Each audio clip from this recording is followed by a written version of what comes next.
We now go on to the next topic. Yesterday, we were talking about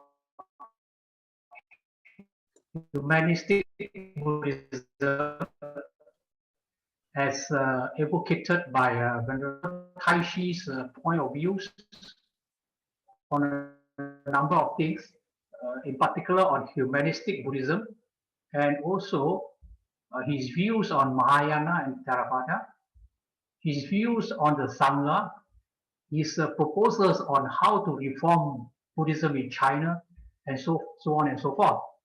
And there's one particular issue which he could not escape, and which he actually tried not to be indulged in, but he could not escape that issue, and that is the issue of politics. Because this is one aspect of humanistic Buddhism, and a very practical aspect. Before we proceed, may I just ask you, how many of you would agree that monks can participate in politics? Those who disagree, perhaps tell me why. And those who agree, perhaps you can tell me why. Any response? Do you think that monks should or can participate in politics? I think monks should not participate in politics because it requires them to make a judgment. Okay, good answer, very strict and short. Okay, anybody else? That's very similar to what I was going to say. It's tough to separate yourself. Like in America, there's a separation of church and state, and you know it's hard to put yourself in a position to where you have to make a judgment and you have to label things to dictate what's right and wrong for the masses. And in politics, there's never going to be a way to satisfy 100% of everybody. It kind of puts in ethical dilemmas for everybody. Well, what if I think it depends on the definition of politics. Because if you're trying to stop hunger in the world, is that politics? Does that speak to a social position? I mean, if you're saying politics is I support Donald Trump or I support Joe Biden, then obviously that's politics. But I think that's a narrow view of politics. Asking for social change is a form of politics. Yeah, I agree with you, Lee. So I think inevitably, if you follow the views of Taxon, then you have to say, if you're going to be in the modern world, you have to have modern views. And therefore, by necessity, you have to be involved in politics. Well, are we talking monks in politics, or are we talking lay practitioners in politics? We are talking about monks only. Now we are just focusing on monks only.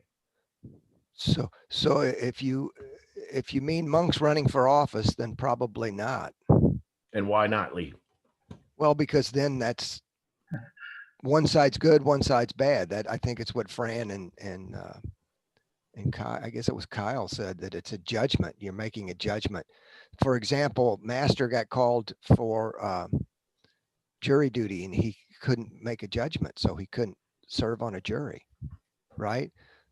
I mean, I think that's, and Venerable Kangxi, correct me if I'm wrong, but I think. No, you're right. So, but that, I don't think that trying to work for social change means you make a judgment. I don't know how to answer the question, I guess. Well, to go back to what I said, if it's a monk in politics, you can't, it goes against the seclusion that the Buddha talks about for training the mind. Chuhong, your microphone's muted, just to FYI. So I think too, it also depends on how. Okay, my line will give some. Yeah. Yeah, Jeff. Oh, okay. I think it depends a lot on how it's approached. I mean, if a monk is, I don't know if they could be in a certain offices, maybe certain other offices, but I would say, it depends on what they can do based on their judgments. Like they can make, I think, judgments based on the Dharma. So certain things are obviously treated as correct or incorrect based on kusala and akusala. So some of those things, they're already telling what's right and wrong based on morality. So something like, public administrator in my job is a position that I think a monk could hold, because if they had some kind of medical training and had an idea of how patients should be treated when they don't have any family and can't advocate for themselves, well, that's an elected office and you could do that. But if it's something that you're making these big choices that are maybe not something that the Buddha talked about, that aren't really well defined as far as kusala and akusala, then I think that would be out of bounds. So I think that, for me, I think that would be the deciding factor is it in line with the Dharma or not? And I could see how some politics could be. Thank you. And anybody else say something about this? What is the Buddha's attitude in involving politics? We will discuss about that. But for the time being, I just try to get some feedback from you first. What is your personal opinion? Then we can go into a deeper discussion. So I will talk about the Buddha's attitude later. Okay? It's not too hot, thank you. Who else? Kelly or Kushita? So, good morning. I'm still half awake. This is going to be a touchy subject. I honestly don't know. Monks aside, I don't even know if lay people can be politicians, judging by how politicians work around the world these days. I mean, how can someone be in a position to judge other people when they themselves don't know what they're judging? Isn't that what we are seeing right now? So if that's the case, how can a monk be in a position to do that to begin with? So I'm not sure. Certainly, from my own experience, seeing how things work in Sri Lanka, I'm just strictly talking in terms of Sri Lanka, which is considered a Buddhist country where there's a majority Buddhists. Having an disclaimer, there are monks in the parliament in Sri Lanka, or at least not in the current parliament, but until the last parliament, there was at least one monk in the parliament. To me, this is my opinion again. So again, I'm making a judgment. So my opinion is going to be biased. So I want to first of all disclose that. To me, that has become a disaster, complete disaster. I think as lay people, we are trying to find a way out of this samsara. And I think my way of looking at monks is they are my intermediary, or at least if I cannot understand things, I hope a monk would be able to help me understand this.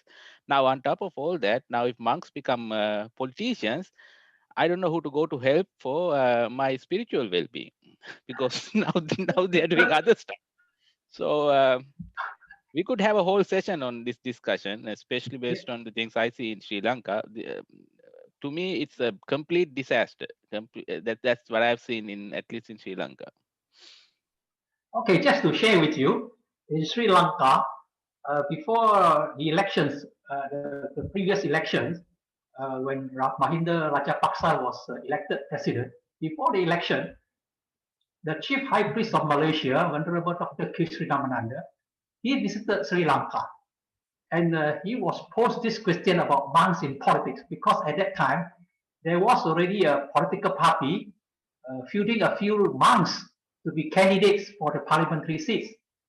And our chief reverend said, I advise the monks not to go for parliamentary seats because you are not doing a good service to Buddhism. That was his answer. That was his opinion. Okay, anybody else? Dennis, you want to say something?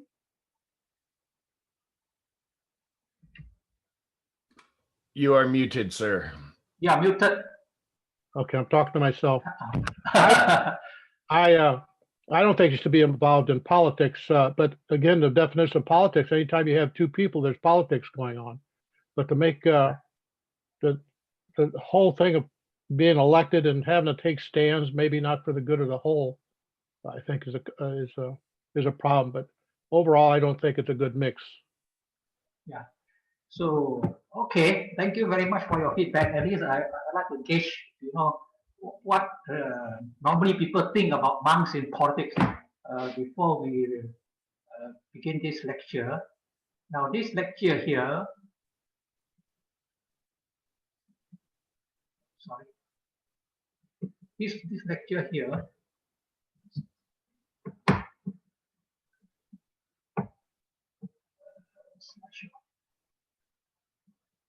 am I sharing the screen now? No. Let me double check. I'm sorry. Yeah, I have it. I got to do something with my computer first.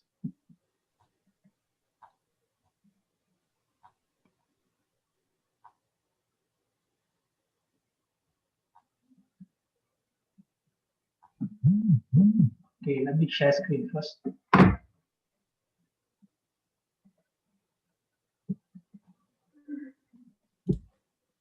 Okay, you get me? Yep, we see you. Yeah, you get me. Okay.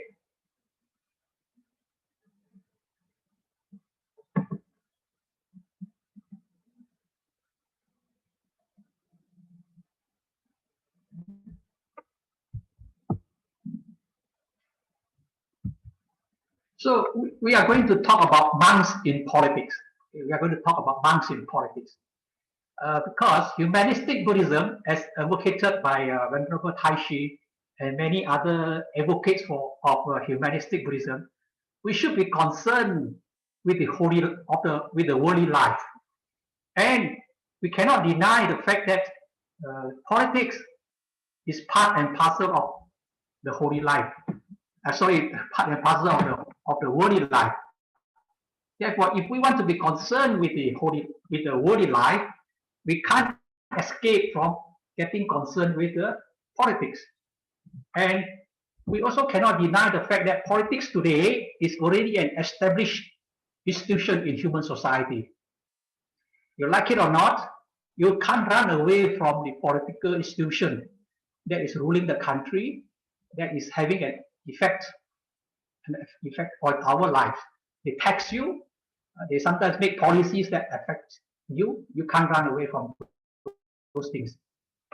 And we must also notice that after World War II, traditionally Buddhist countries had ushered in a new order of nations, a new way of running a country that entails civil participation in national affairs, and therefore politics.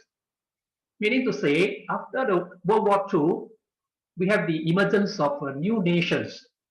And most of these new nations run on the principle of democracy, liberty, which involve actually civil participation, which it is unlike before that, when we were ruled under monarchies or under the colonial rules, where you have very limited liberty or limited democracy. You would not have much choice in making decisions. Decisions were made by the rulers.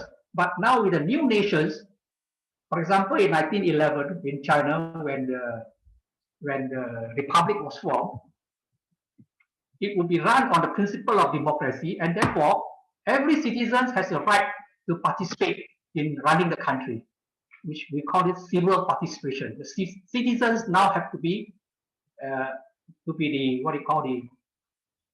the power, so to say, that runs the country. Therefore, we cannot run away from politics. But the question now is, can monastics or monks participate in politics? This question has been debated again and again, sometimes in academic seminars, sometimes among the Buddhist community. And we will look at this issue here today. We do not look at the other two issues. Another two issue is, can lay people participate in politics? I think this is less controversial, therefore less debate on this issue. But another one is, can Buddhist organizations or the Sangha as a corporate entity enter into politics? That is a different issue, which we will try and deal with at the last part of this series, if we have time. If not, then we will just look at this one, the monastics participation in politics. So we begin with what Tai Shi said about politics. He mentioned that without the state, we cannot resist the intruders, the invaders. There will be no security for the people and life. We cannot repay the grace of our parents, our nation, and our society. Therefore, we must take patriotism as our preposition when repaying the grace of the country. At this moment, enemies are invading China, and we fellow citizens, heroic soldiers and heroes, should endeavor to build our country into a powerful nation. Therefore, we acknowledge the fact that country offers us protection, and therefore we cannot run away from politics. But he actually said, I hesitated to make a point on this issue, on politics. He hesitated to make a point, because he said, if we transcend politics, we will be easily destroyed when the government and politics decide to persecute Buddhism. And if we are involved in politics, we will meet with our doom when the government is overthrown. So he make it quite simple. If we don't bother about politics, we claim to be transcending politics, then when the government or the society persecute us Buddhists, we have no one to depend on. And on the other hand, if we are involved in politics, we will meet with our doom when the government is overthrown. Meaning to say, if you are supporting that government, and if that government is overthrown, you are also in trouble. But this is actually simplicity. Whether government is overthrown or not overthrown, by involving in politics, I think the religion itself has to face a lot of many other challenges, some of which you already discussed just now. So he said, in present day China, we do not have enough lay Buddhists to form a group in the government or society to protect Buddhism. It's so difficult for Buddhists to take this issue into consideration. Many people are discussing the question. I have to take it into serious consideration. Meaning to say, a lot of people are talking about Buddhism in politics, and he has to take it into consideration. And based on the explanation of the words of political power and power of management expressed by Dr. Sun Yat-sen, I finally found a solution to the problem. What we should do is to show concern about politics, but not interfere with them. So this actually is a famous quotation from Tai Shi. He actually said that there are not enough Buddhists to form a group in the government or a party in the government. I was told, I don't know how far is this true, because this story was told by Reverend Xing Ying, the Fo Guang Shan abbot. He said, at one time, Chiang Kai-shek did ask Venerable Tai Shi to form a political party. So, but this could not be verified. But from here we know Tai Shi also understood that he could not form any political party because the Buddhist population is not that big. So, but the second part is based on the explanation of the word politics. He actually used the Chinese word 政治. So 政 means the what they call power, and 治 means management. So he separated the two words. So politics means about power and about management. So he is advocating we should talk about power, but we do not meddle about the management. So that is his argument, his simplified version of how monks should be involved in politics. He is not saying we cannot be involved in politics. His simple answer is we can show our concerns about politics, but not interfere with them. And later on, tomorrow, if we have the time when we talk about Ho Kwang San's involvement in politics, then we can appreciate better what he meant by concern about politics, but not interfere with them. Because Venerable Xingyi quoted this phrase from Tai Shi as his guiding principle in his involvement in politics in Taiwan. And Tai Shi quoted Dr. Sun Yat-sen's idea.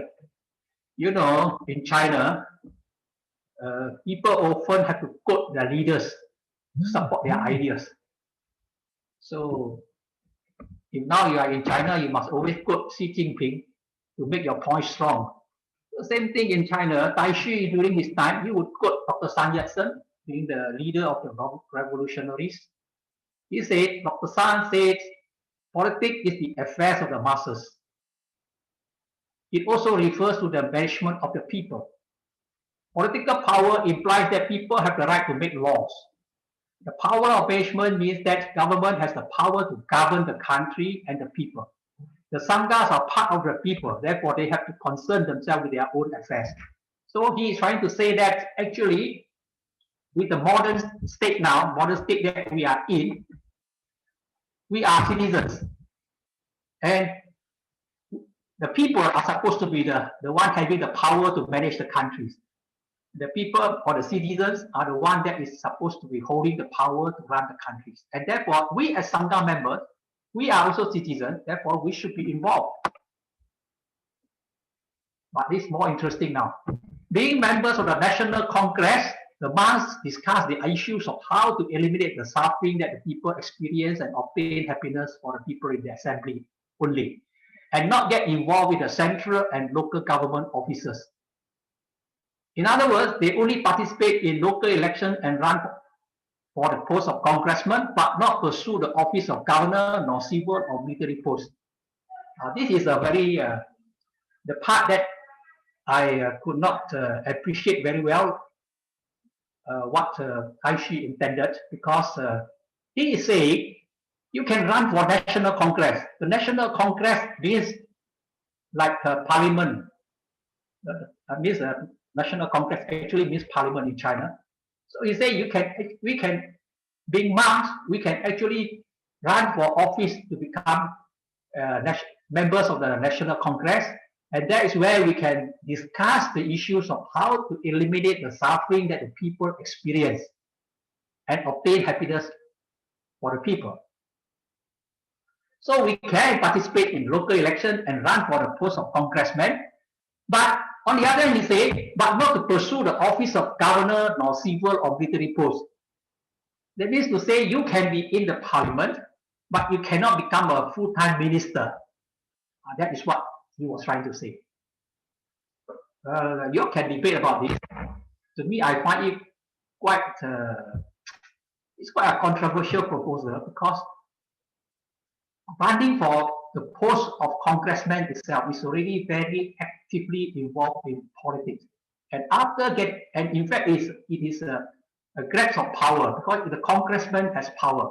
After grasping the power, after that you refuse to hold the office of governor or civil or military post. Anyway, that is a perception of Tai Shi. Okay? Of course, Tai Shi's point, when you take those points, he was criticized badly by many people in China at that time. It aroused great controversy, even among his supporters. So there's one scholar by the name of Zhu Jingzhou, the famous son-in-law of Zhang Taiyan. He wrote 6 letters to Tai Shi opposing any involvement in politics. He reminded Tai Shi that even Ouyang Jingwu or Ouyang Jian raised 4 objections to any such involvement. Ouyang claimed that any involvement in politics is a violation of both the monastic regulation and secular practices. Okay, so they were oppositions. So that's why I ask you for your opinions first. Because definitely in this issue, we want to talk about humanistic Buddhism. We want to be involved in the worldly affairs. Now these worldly affairs right in front of our eyes, and they are not easy issues. So you can discuss about this. Advocated to show concern about it, but not to interfere with what you understand from his argument, and do you agree with him and why. Okay. So now I would like to go back to what Lisa Wong asked earlier about what did the Buddha do? What did we learn from the Buddha? And here are a few things that we can learn from the Buddha. First of all, the Buddha himself actually forego political office. We must understand Gautama Buddha, Prince Siddhartha, was originally the heir to the throne of the kingdom of Kapilavastu. In other words, he could have become a full-time politician.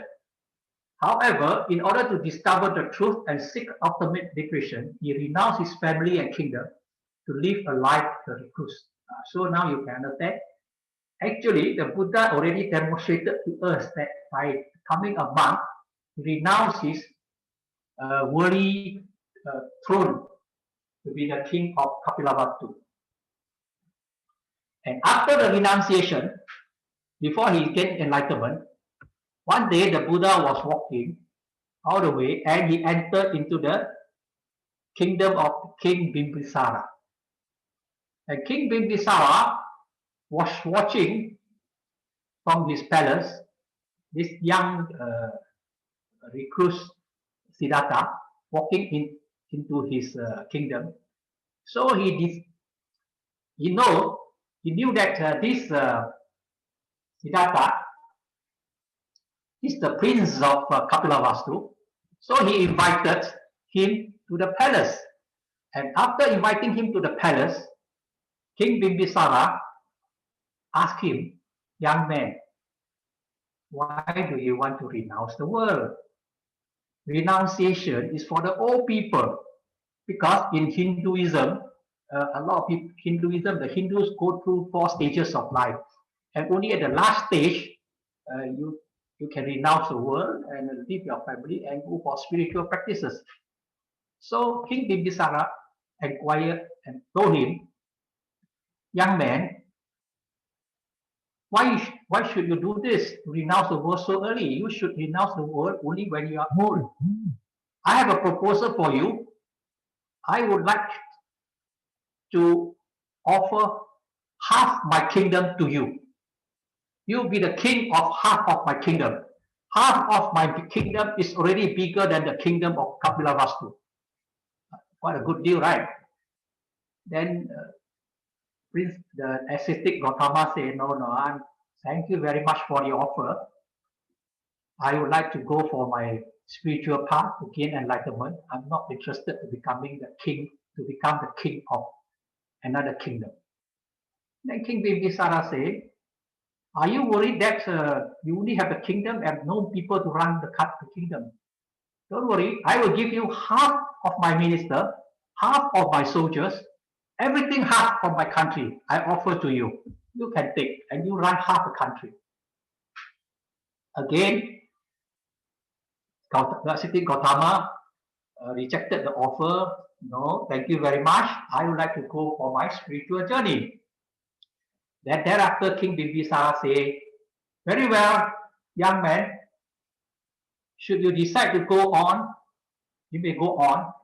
But please, one day, if you really gain enlightenment, please do not forget me. Please come back and teach me. So from later on, when the ascetic Gautama became Gautama Buddha after gaining enlightenment, the first king that he came back to preach was King Bimbisara. So from this story, we know that the Gautama Buddha already showed us that he was prepared to live, to renounce his kingdom and any other material offers. So he actually forgo political office. But now I want to show you how the Buddha participated in politics. His participation in politics. We must not misunderstood politics as like going for elections and things like that. Because like one of you mentioned, social change, transformation, reformations that you bring to the societies, all these are part of politics. So we have the case of the Koliyas and the Sakyas. The Sakyas is the clan of the Buddha. They live side by side with the Koliyas, and they share the same river, the Rohini rivers. And one year there was a drought, and there was not enough water. So the two clans, Koliyas and the Sakyas, fought over the waters. So they were prepared to go for a big fight with all their swords and spears. They were prepared to kill each other to gain control of the river. So Gautama Buddha did not sit down in the forest and meditate, or did not take a reclusive stand on this. He came and he talked to both sides, the Koliyas and the Sakyas. And he asked them, which is more precious, the river or the blood? Then both sides agreed, blood is more precious. So why should you shed blood to get water? So the Buddha persuaded both sides to settle their problems amicably. So this is an example of how the Buddha took part in politics. Then you have another case when King Ajatasattu attempted to conquer the Vajjayans. The Vajjayans, Vajji is a republic. So don't think that the republic is a new thing. In ancient India, you already have republics. For that matter, Kapilavastu is also a republic.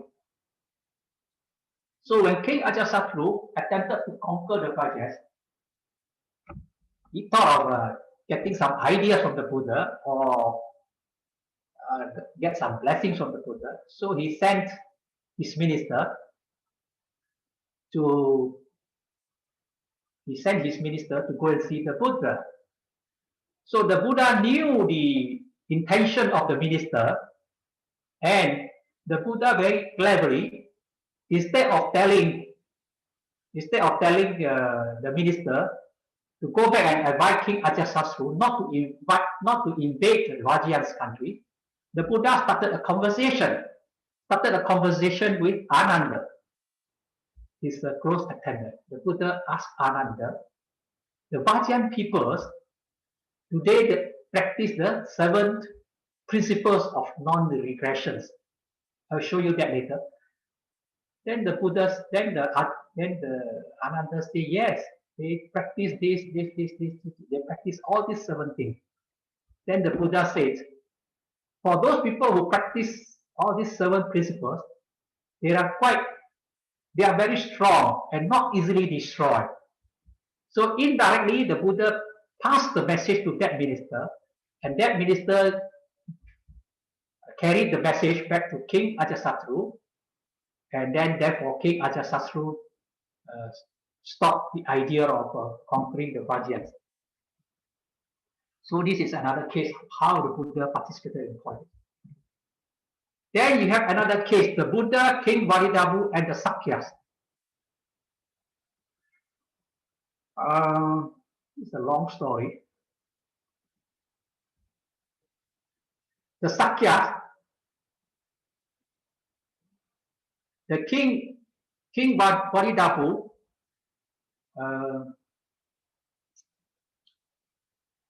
okay, how do I begin the story? Now, the neighboring country, the king of the neighboring country came to the Kapilavatus and asked for a princess to be married to their king. And then the Sakyas, the people of Kapilavatus, were thinking, they were reluctant to send a princess to be married to the neighboring king. So finally they came up with an idea. There was one general by the name of Mahanama. So Mahanama said, I have a slave girl. I have a slave girl. I would adopt her as my daughter. And you know, General Mahanama being the second class is a very quite a high class. It's already considered a very high class considering the four castes in India. So, but that is not her actual daughter. It's adopted slave. A slave adopted as her daughter, and then she sent this daughter to be married with a neighboring king. And the neighboring king, not knowing that he actually married a slave girl, and eventually they gave birth to that slave girl gave birth to Vadidabu. Okay, Vadidabu. So when Vadidabu, when he was about 7 years old, he came back to the kingdom of Sakyas, to the Kapilavatthu, to visit his maternal grandfather and grandmother. And after visiting, he went back. But on his way back, he forgot and he left his sword in the temple. He left his sword in the temple. So after that, he asked his men to go back to the temple and get back the sword. And when his men went to the temple, he saw a lot of people were cleaning the temple. A lot of people were cleaning and washing the temple. And this man of Vadidabu came to know that because the people of Sakya said, just now, the son of that slave girl came to this temple and polluted this temple. Therefore, we have to clean up this temple. So this message was conveyed to King Vadidabu. And King Vadidabu was very mad and he made a wish, he made a vow. One day when I become the king, I will come back and slaughter all the Sakyas. And King Vadidabu actually came back. So the first time he came, when he became the king already, when he came, the Buddha knew this. The Buddha sat in the middle of the road to stop his troops from marching into the Sakya kingdoms. Then Vadidabu came down from his horse and asked the Buddha, why don't you go and sit under the trees where there are shades? Why do you sit under the hot sun here? The Buddha said, the shade of my clan people is much better than the shade of the trees. So he refused to move. So Vadidabu withdrew his troops. The second time he came, the same thing, the Buddha sat there and interrupted the marching of the troops. It was only the third time that King Vadidabu was succeeded in his attempt and actually wiped out the Sakyas. Okay. So again, you see, the Buddha was involved in politics. When King Ajatasattu attempted to conquer the Vajrayan, the Buddha talked about the 7 methods of non-aggression, and these are the 7 methods. And then you have another sutta where the Buddha talked about the 10 virtues of king. The Buddha advised how a king must have certain virtues in order to run a country. This is the seven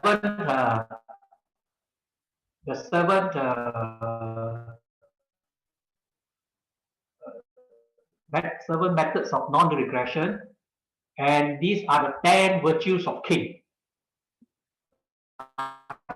Consuming, I will jump the 7 virtues, or maybe you all want to read it.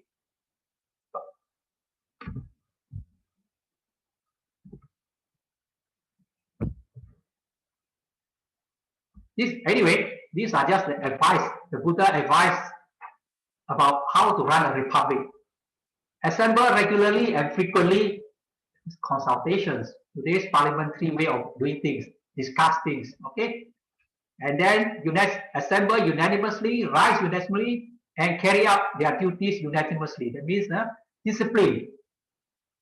Today we have rules and regulations for countries. This is also the same thing. Then the virtues do not establish new laws that were not established or cut off laws that were established, and carry on such laws when were accepted in the ancient Vajan constitution. So we're talking about laws, enaction of laws. Then the Vajas honor the elders of the Vajas, respect, revere, worship, and think of them. Then the next one, the Vajas do not coerce and force their women and girls to dwell with them against their will. It's not to kidnap the fairer sexes, to give due recognition to the females. Then the Vajas honor the Vajan shrines among the Vajas and worship them, and do not allow the righteous sacrifices that were formerly made to be neglected. Then the Vajas have made good arrangements with regard to the lawful protection, safety, and guarding of the worthy one, so that the worthy ones in the future can enter the rank and having entered the worthy ones. Okay, these were the advice the Buddha mentioned when he was having a conversation with Ananda. Then 10 virtues of king. If you look at these 10 virtues of king, I don't have to go through one by one. Dana, Sila, Parichaga, Ajava, Madhava. Generosity, Dana, Sila is practically mentioned in practically every teachings of the Buddha. Okay? It always begin with generosity, and then after that morality. Then self-sacrifice, honesty and integrity, kindness and gentleness. And then tapo or tapa, be able to control ourselves, restrain our senses, live a simple way of life, not a luxurious way of life. And non-hatred, non-violence, and then patience, aviroda, non-opposition. If you look at the 10 virtues of king, these are what we call character ethics. If you are familiar with the 7 habits of highly effective people, 7 habits of highly effective people by Stephen Covey, he mentioned the importance of character ethics. And if you look at these 10 virtues here, they are all character ethics, means the characters expected of the kings, which means if in today's terms, these are the virtues expected of our politicians. So you measure for yourself whether our politicians have such virtues. So from the stories that I've told you so far, what lessons can we learn from the Buddha? Number one, the monastics can educate the kings and ministers, politicians, kings and ministers, by preaching to them the Dhamma, to mediate in conflicts, and to protect the rights of citizens whenever necessary. Like in the case of the fighting between the Koryas and the Sakyas, then to protect them, the Buddha interfered. Then when there was a conflict, or somebody want to conquer somebody else's country, the Buddha again interfered. Then the Buddha preached the 7 principles of non-regressions. So these are teachings to educate the kings and ministers. So this, I think, monastics can do, monks can do. Okay. For the second part, monastics do not involve themselves directly in the control and execution of political power, nor in the struggle for political power. Monastics do not go and fight and say, I want to be the king, or I want to be the minister, and to grab hold of the power, and then I want to execute those powers. That was not the role of monastics. So these are the 2 important lessons we can glean from the life of the Buddha. So I make a simple conclusion, means actually monks can be involved in politics, but cannot become politicians. Meaning to say, you can be involved in certain issues from time to time, but not to become a politician that grab power and control power. Now the problem is like this. We always say monks can be involved in politics or not involved in politics because we have the confusion over this word politics. We always equate politics with the use of power by being part of the ruling party. So when you say a politician, you are referring to a member of parliament, a minister, your president, or your secretary of state. These are politics. And on the party politics, Democrats, Republicans, and things like that. All this has to do with power and resources sharing and distribution. This is one part of politics. And when we say monks should not be involved in politics, we actually confine to this, talking about power. Okay?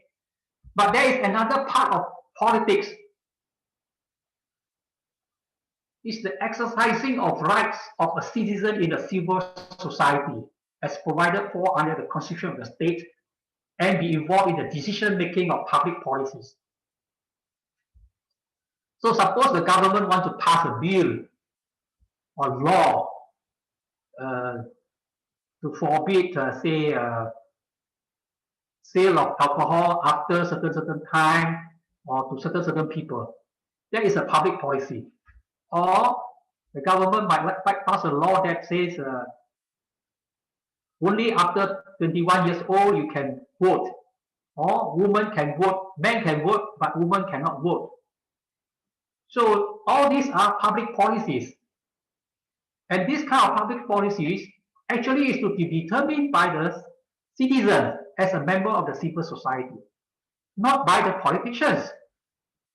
Although we elect them as our representatives to make the decision, but we are the one who elect them, and we also have the say. Therefore, today's politics is not merely about elections. It's about expressing public opinions and to influence public opinions so that decisions can be made in the directions which we think is best. So actually, because of this, there is always confusion over whether monks should participate or not participate in politics.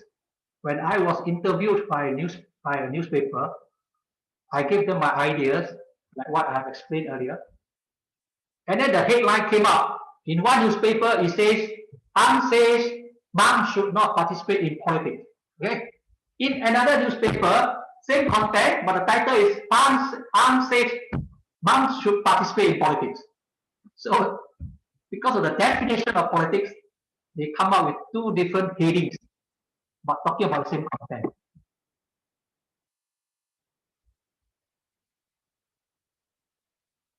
Now, there are arguments in support of monks participating in politics. There is an argument that the Buddha himself is a democratic politician. Yes, he left the kingdom, yes, but that is because he was not happy with the monarchy system, and therefore he opted for the democratic system. Therefore, he organized the Sangha in a very democratic way. Now, is this argument tenable? This argument is not tenable because the Buddha spent his whole life preaching about purification of the mind, body, and speech, and not any political ideologies. Okay? No doubt he was involved, like what I have shared with you earlier, in certain political issues, but his preaching was always about the purification of the mind, body, and speech, and not on political ideologies. And therefore, when we want to chant the virtues of the Buddha, we mention Itipiso Bhagava Arahang Samma Sambuddho Vichacharana Sampanno Sugato Vokavidu Anuttaro Purisa Dhamma Sarate Sattva Deva Manusanam Buddho Bhagavati. We never mention him. We say he is a Bhagavan, Arahant, he's a Samma Sambuddha, he's a Vichacharana Sampanno, and so on. But we never mention him as a Raja or a politician or a social reformer. So from here, I think it's quite clear the Buddha has nothing to do with the thing of politicians. Then we still have another argument. Some people say there is no Vinaya rule forbidding monks in politics. It is true. I don't think you can find somewhere in the Vinaya rules that says monks should not be in politics. Anyway, in those days, they don't use the word politics also. Obviously, monks should not become minister, or monks should not become a prince or king of a country. Okay, there are no Vinaya rules. Therefore, some people argued with this. Therefore, we can participate in politics. Now, this argument also is not tenable, because we must first understand that all the Vinaya rules are made when occasion necessitate the making of such Vinaya rules. When there's no such then there's no occasion, when nobody break those rules, then no such Vinaya rules will be made. And since there were no occasions when a monk suddenly came to the Buddha and said, Buddha, I would like to go back to the palace and work as a minister, or I would like to go back to the palace and work as a soldier. There was no such occasion. So therefore there was no such Vinaya rules. Furthermore, we must understand in the Dhammapada verse 75, it says, one is the path that leads to the worldly gain, the other is the path that leads to Nibbana, eternal bliss. So Dhammapada verse 75 clearly told us that there are two opposite paths. One that leads to worldly gain, the other is the path that leads to Nibbana. And if a person who had entered into monkhood, he has chosen to be taking the path leading to Nibbana, I will find it quite difficult for him to be at the same time taking another path to become a politician, something to do with gaining power and things like that. So these are two opposing paths.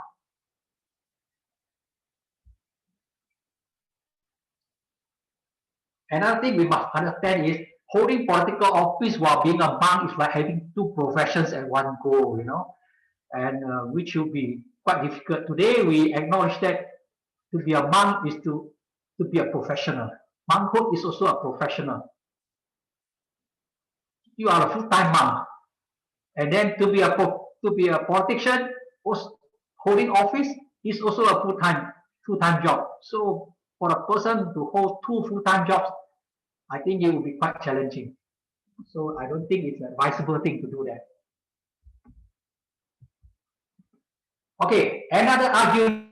Some people say, well, although we are monks, but we are citizens.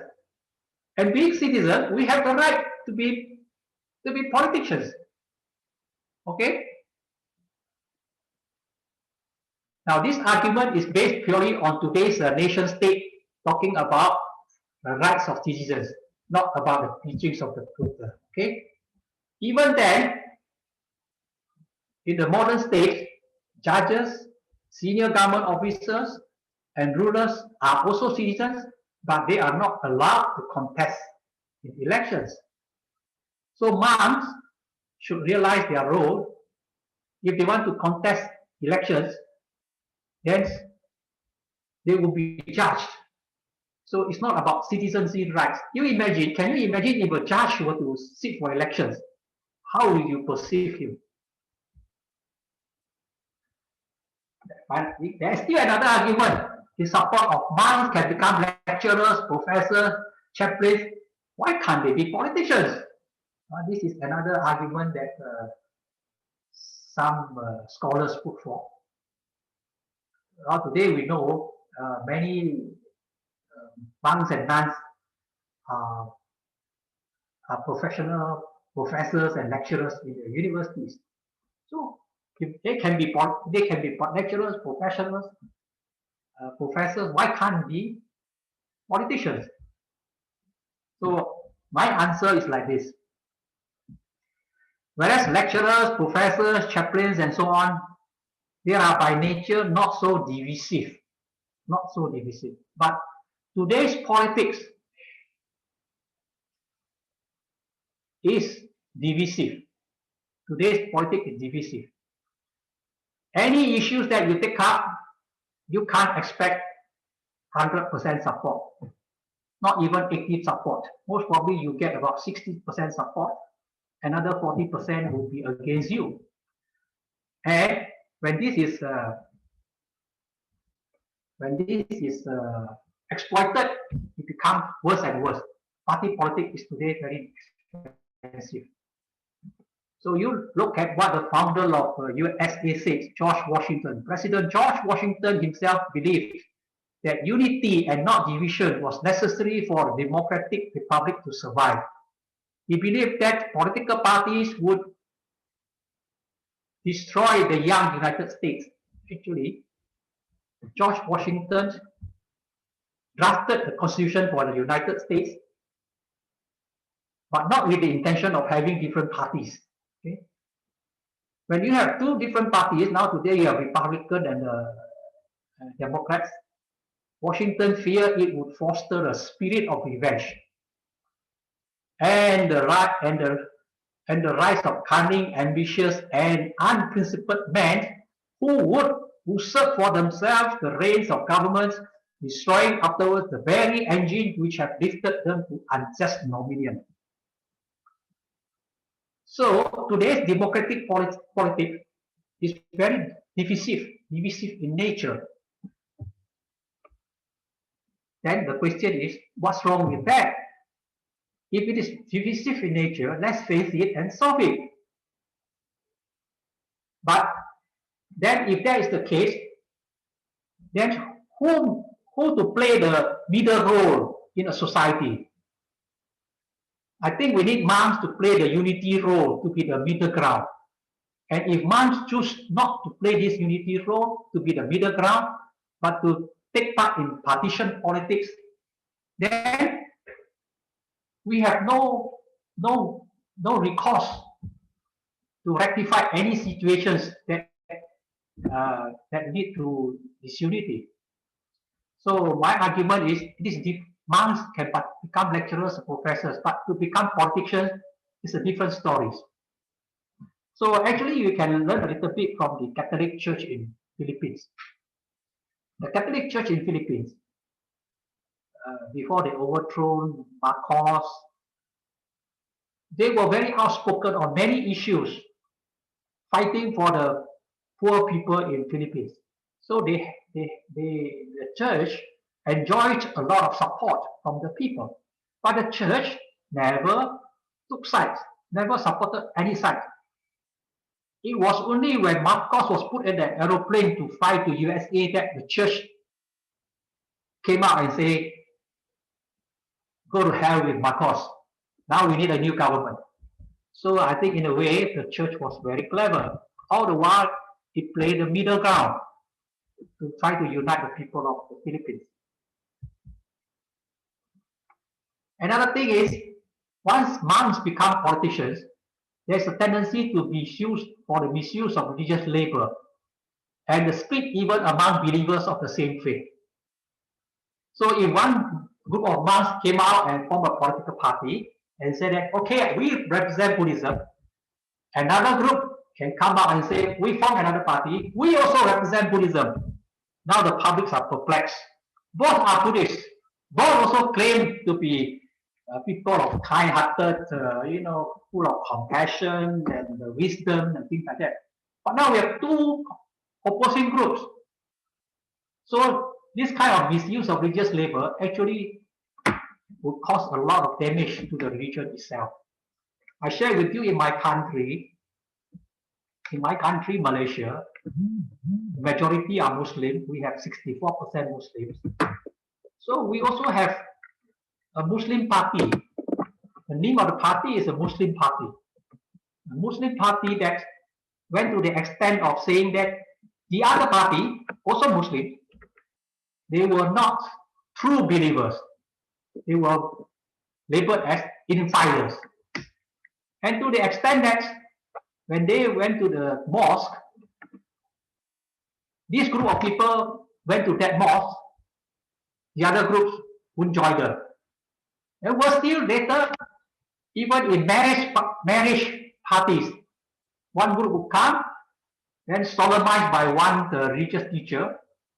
Then the other group will come another time and bring another religious teacher to solemnize. So instead of what I call playing the middle ground, now religion becomes a source of divide. Okay. Now the next one, theocratic state and the secular state. I have already put forth all my arguments about the monks in politics. Now, just to add in a little bit about theocratic state and secular state. We all know today you have the separation of the church and politics in the USA. And most countries in the world today are like this. But actually, in our human history, we have theocratic states. The Catholic Church, for example, it was run with the Pope as the head and managing the affairs of the state. And they even became more powerful than the kings.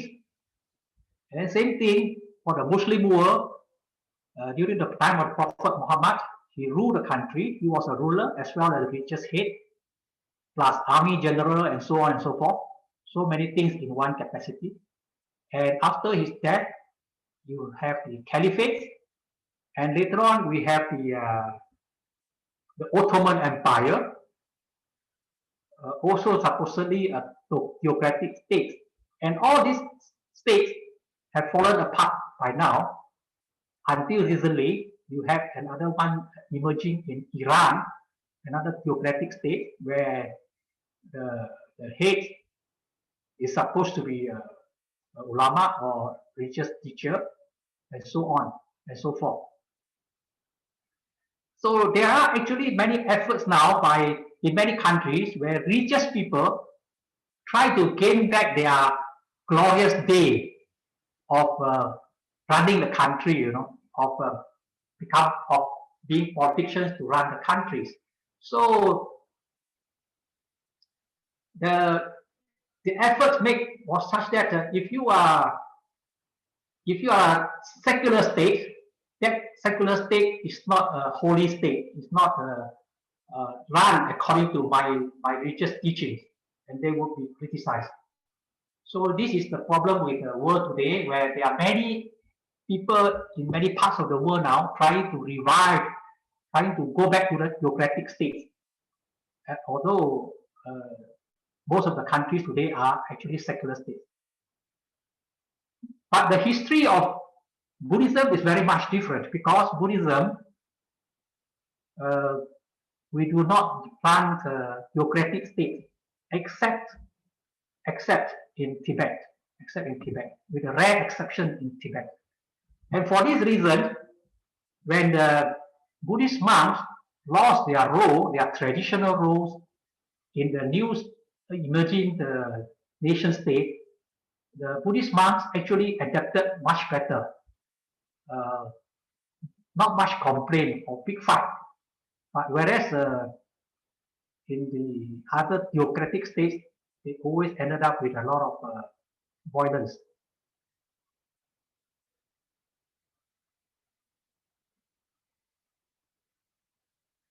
The last part I want to say is that whereas the Muslims will say, we have such thing called a Muslim state, then the Christian might say we will have a Christian state. But I think in Buddhism, despite the fact that the Buddha taught a little bit about how to run states, we don't have a set of rules and regulations on how to run a so-called Buddhist state. So we do not have such a thing called a Buddhist state, because we do not have that kind of set of rules. What the Buddha knew very well, all these are man-made rules. And you stick to it and say these are holy rules that cannot be banned, it will be in big trouble. You have to import something that was used 2,500 years ago to be used in current situation, so you can imagine the disasters. So, gentlemen, these are my sharings on the part of monks and politics. We overshot a little bit. Now we shall take a rest for 15 minutes. Then we come back, we will talk about another issue arising from humanistic Buddhism. So we take a rest now. Yeah, clear?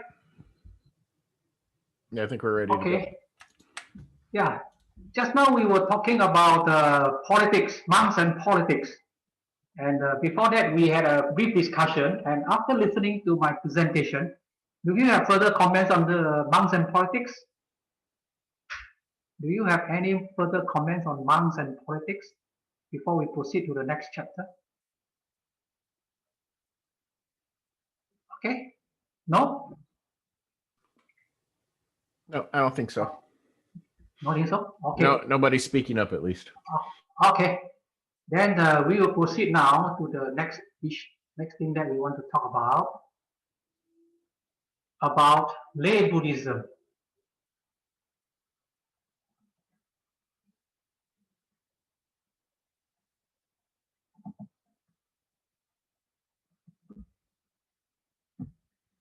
The rise of lay Buddhism.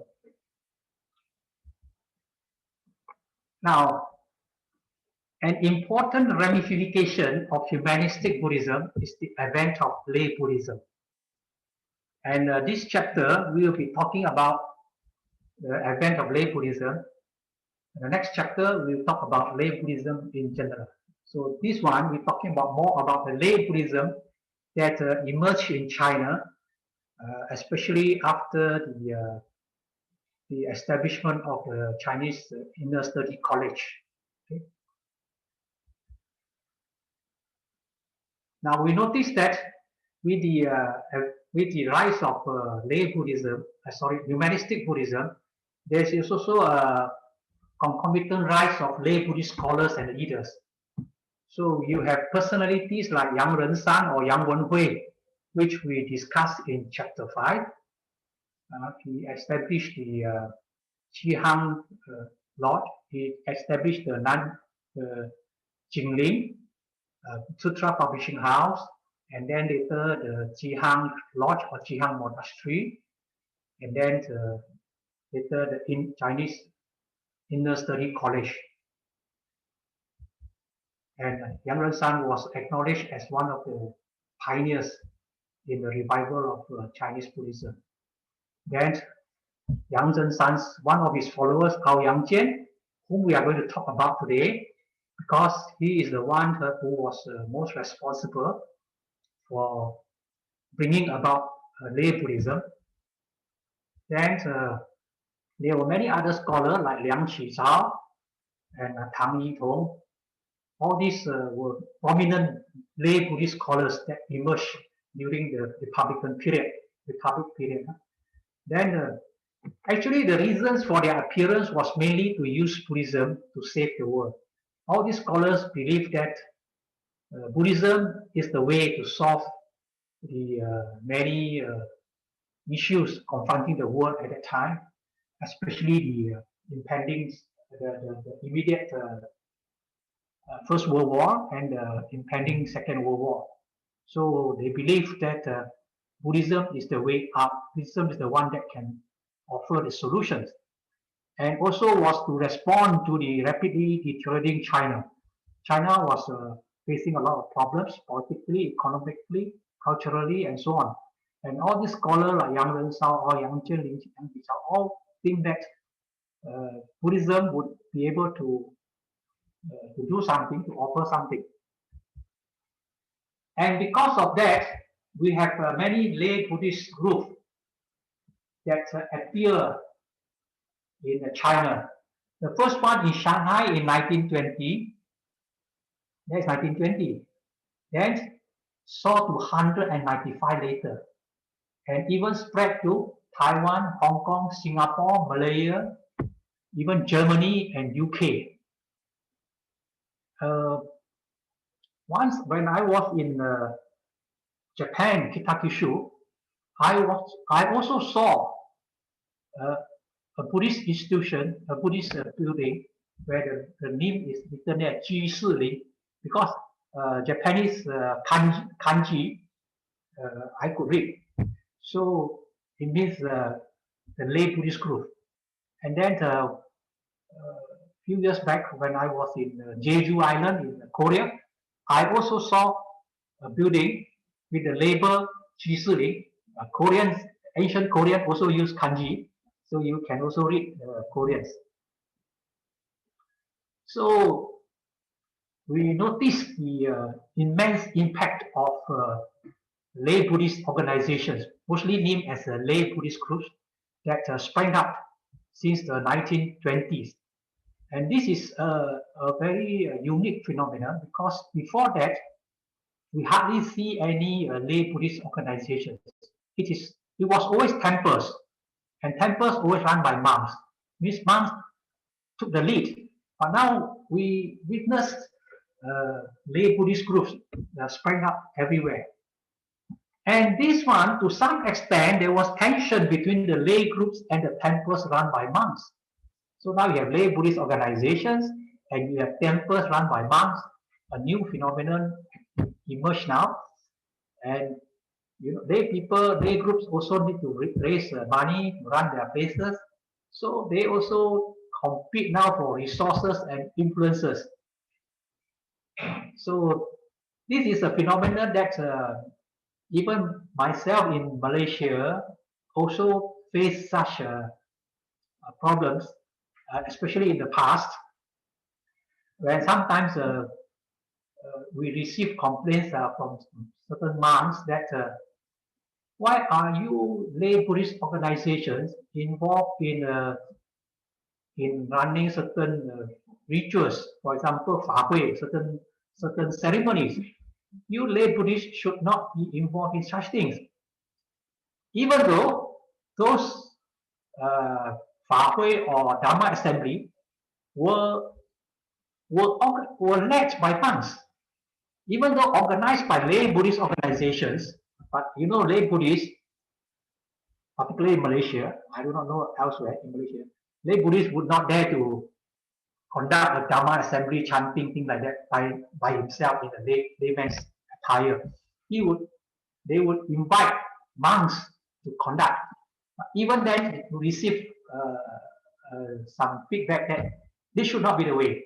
You should not be you should not be running Dharma assembly. Dharma assembly can only is the sole prerogative of the temples.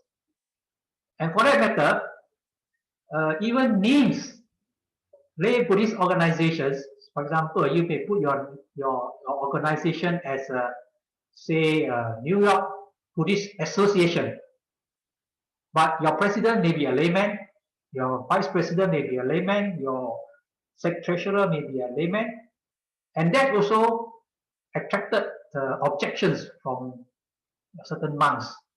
They said, you are not monks. How could you run an organization with the name Buddhist Association? Buddhist Association only for monks to run. You can have a different name. That's why traditionally Buddhist group, lay Buddhist group was not so controversial.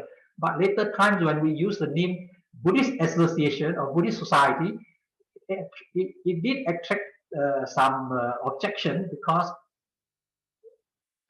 some monks believe that some monks are of the opinion that this is the sole prerogative of the temples. Temples only can be, or I mean, when monks lead, then you can call it Buddhist organization, Buddhist association, but not when laymen lead. So this kind of tensions that does occur from time to time. The second problem is lay Buddhist groups began to take charge of Buddhism and inherited the Dhamma. It appears that some lay Buddhist group now began to take charge of Buddhism, and this some temples find it unacceptable. Now I need to define here now what is lay Buddhism.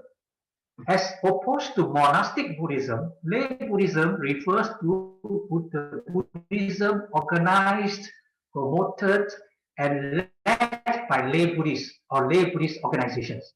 So lay Buddhism is about organization, promotion, and led by lay Buddhists or lay Buddhist organization. And lay Buddhism, as appeared in China in the second decade of the 20th century, advocates lay Buddhists as Sangha, autonomous and at times challenge the role of traditional monastic Sangha. We will see later how this appeared. Now,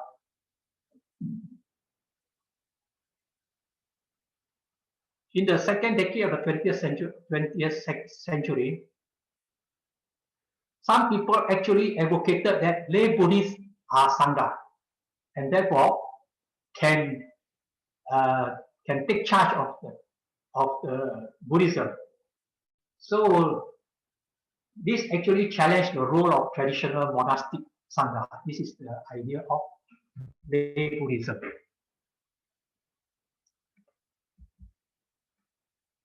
But I want to make a distinction here. Lay Buddhists and lay Buddhism are fundamentally different. Okay? We can say we are lay Buddhists. I can say I'm a lay Buddhist, but I may not be totally agreeable to the idea of lay Buddhism, where the lay Buddhists are considered as a part of the Sangha, and then to take leadership of Buddhism. Present day Buddhism emphasizes on lay Buddhist role individually in the overall development of Buddhism. So today's Buddhism, mostly we do not stress so much on lay Buddhism, although there are also people who are promoting the idea of lay Buddhism. But generally in Asia, we do not lay so much emphasis on the idea of lay Buddhism, but rather the idea of lay Buddhists playing their role in the overall development of Buddhism. Now, why now lay Buddhism appeared because of this doctrinal basis for lay Buddhism as argued by Ouyang Jian, the lay scholar. Yang Wenhui or Yang Wenshan and Ouyang Jian, they were the one who started the Sihan College, and the Sihan College accepted lay people and monks as students, and it was a totally new development in China at that time. Something which was quite shocking, a cultural shock to the Buddhists at that time, that lay people became teachers and monks became students. So Yang Wenhui and Ouyang Jian actually behaved as though they were taking charge of Buddhism. And the way they wrote, the letters they wrote to the monks who were their students was like a master teaching a student. So some people, of course, find it hard to accept, especially at that time. Now, Ouyang Jian himself is a foremost Buddhist scholar of our recent time. He is a disciple of Yang Wenhui, and he established the Chinese Inner Study College in 1922. By the way, the other day when I talked about Chinese Inner Study College, I did not mention to you that in Chinese, it is written as 支那内学院. So for those of you who are familiar with Chinese, then you will notice that this word 支那内学院, 支那 or Chinese, was actually a rare use, a very rare use. It's actually a Japanese word. So it shows the influence Yang Wenhui, Japanese had on Yang Wenhui. I found it quite strange that Chinese, you normally put 中国 or 中华, but not 支那. But Yang Wenhui used the word 支那 in his Inner Study College. So this scholar in 1923 in his study, in his lecture in the Zhongshan University, actually said Buddhism is not a religion, it's not a philosophy, but a necessity for the world. It is an education by the Buddha to lead all beings to perfection. So he redefined everything. When you say Buddhism is not a religion, actually you can easily take out all the superstitious elements that crept into Buddhism. Interestingly, actually, although establishing the Chinese Inner Study College, he did not formally promote the slogan of lay Buddhism. He did not use the word lay Buddhism. But nonetheless, it signified the beginning of lay Buddhist organization and the formation of its doctrinal basis.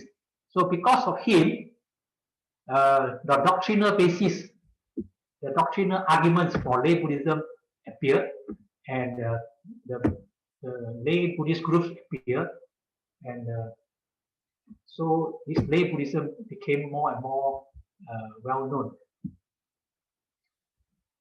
So the doctrinal basis for lay Buddhism may be seen in Ouyang Jian's clarification on the motto of the Chinese Inner Study College, in which he gave some so-called clarification, and from this clarification, we actually could see the arguments he put forth, which actually sort of argue that layman is also sangha. Layman could do so many things, and in actual fact means layman could lead Buddhism. So he mentioned 10 points. 10 points in his this quite well quoted. Even until today, people are still talking about it. Scholars are still debating and writing about it. What you call clarification on the motto of the Chinese Inner Study College. The first one is we call it the 10 absurdities. 10 things that are absurd. 10 absurdities. Number one, only Savaka is Sangha. That is absurd. He said, like I mentioned to you earlier, Savaka means listener. But because in the past, a disciple has to be a listener to become a disciple. So actually, Savaka in English means disciple. So only disciple is Sangha. But here, this Savaka here is referring to practitioners like monks. So only monks are Sangha. That is absurd, according to Ouyang Jian. Second one, lay people are not Sangha. That is absurd, Ouyang Jian said. And of course, these two alone enough to cause enough havoc in China at that time. So he was trying to argue that lay people are also Sangha. Then the third one, he says, people say all lay people are Putujana, absurd. Okay, maybe he was trying to imply that some lay people are actually Savaka or what you call Bodhisattva and things like that. Not all lay people are Putujana.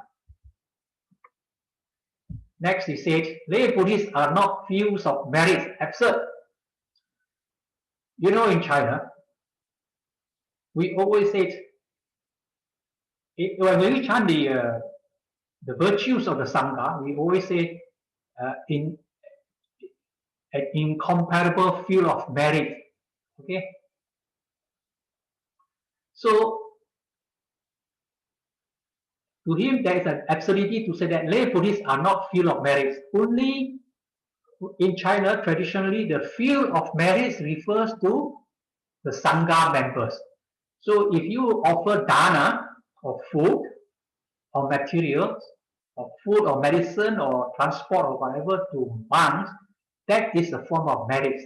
But if you do the same thing to a lay person, that is not a form of merit. Because lay person is not a field of merit. So Ouyang Jian said that is absurd. Okay.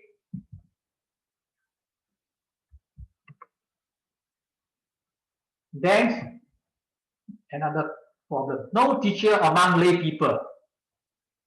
Again, he said, what an absurd thing to say that there's no teacher among lay people. Means to say lay people cannot become teacher. Only monks can teach monk. Only monks can teach lay people, but not lay people can teach monk. Well, at that time, it was like a big issue. Today, this issue had subsided. A lot of Buddhist colleges now, or Buddhist universities, you have lay people teaching and monks are learning. So these things have changed now. Monks, many people have come to accept the fact that lay people can be their teachers. But during the time of the 1920s, it was a real big hoo-ha to come to know that Yang Chen said lay people can become teachers. And in fact, they were monks. Even Tai Shi went there and studied under this Yang Rensan or Yang Wenhui. So Tai Shi accepted that lay people could also become teachers. Okay?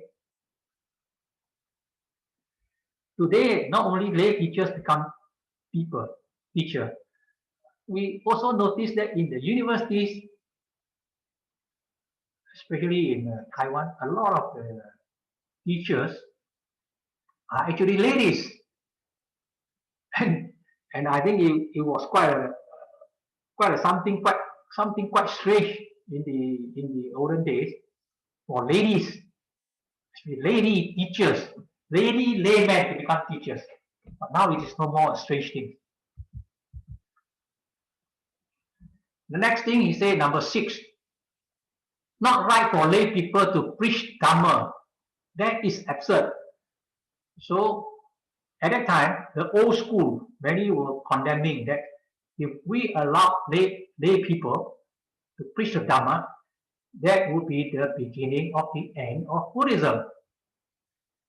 How could you allow lay people to preach the Dhamma when they don't go on the ropes to practice the Dhamma? So that was the argument. So it was not right for lay people to preach the Dhamma. Again, he says this is absurd. Then there's another one. Lay people should not read the Vinaya. That's absurd. Lay people should be able to read the Vinaya. Now, this is an interesting one. Later scholars, some actually supported the idea that lay people should not read the Vinaya, and some argue against it. Some scholars feel that the Vinayas was meant for the monks, for the nuns. So they are the ones who are concerned with it. And you lay people, if you have no concern about it, why should you read it? Why should you be bothered about it? Some scholars argue the other way around, that actually, like it or not, today's knowledge is available everywhere. The Vinaya rules are now written everywhere. So it's not a matter whether you should or should not read it. This is so easily available that you can read it. Okay. And another reason is there is no rule to say that lay people cannot read the Vinayas, cannot come to know the Vinaya rules.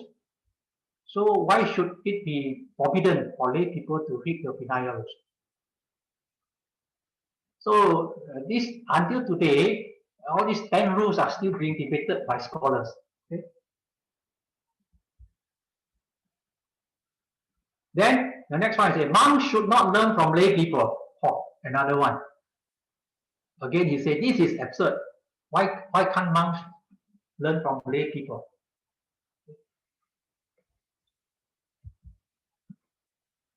Another one, monks should not bow before lay people.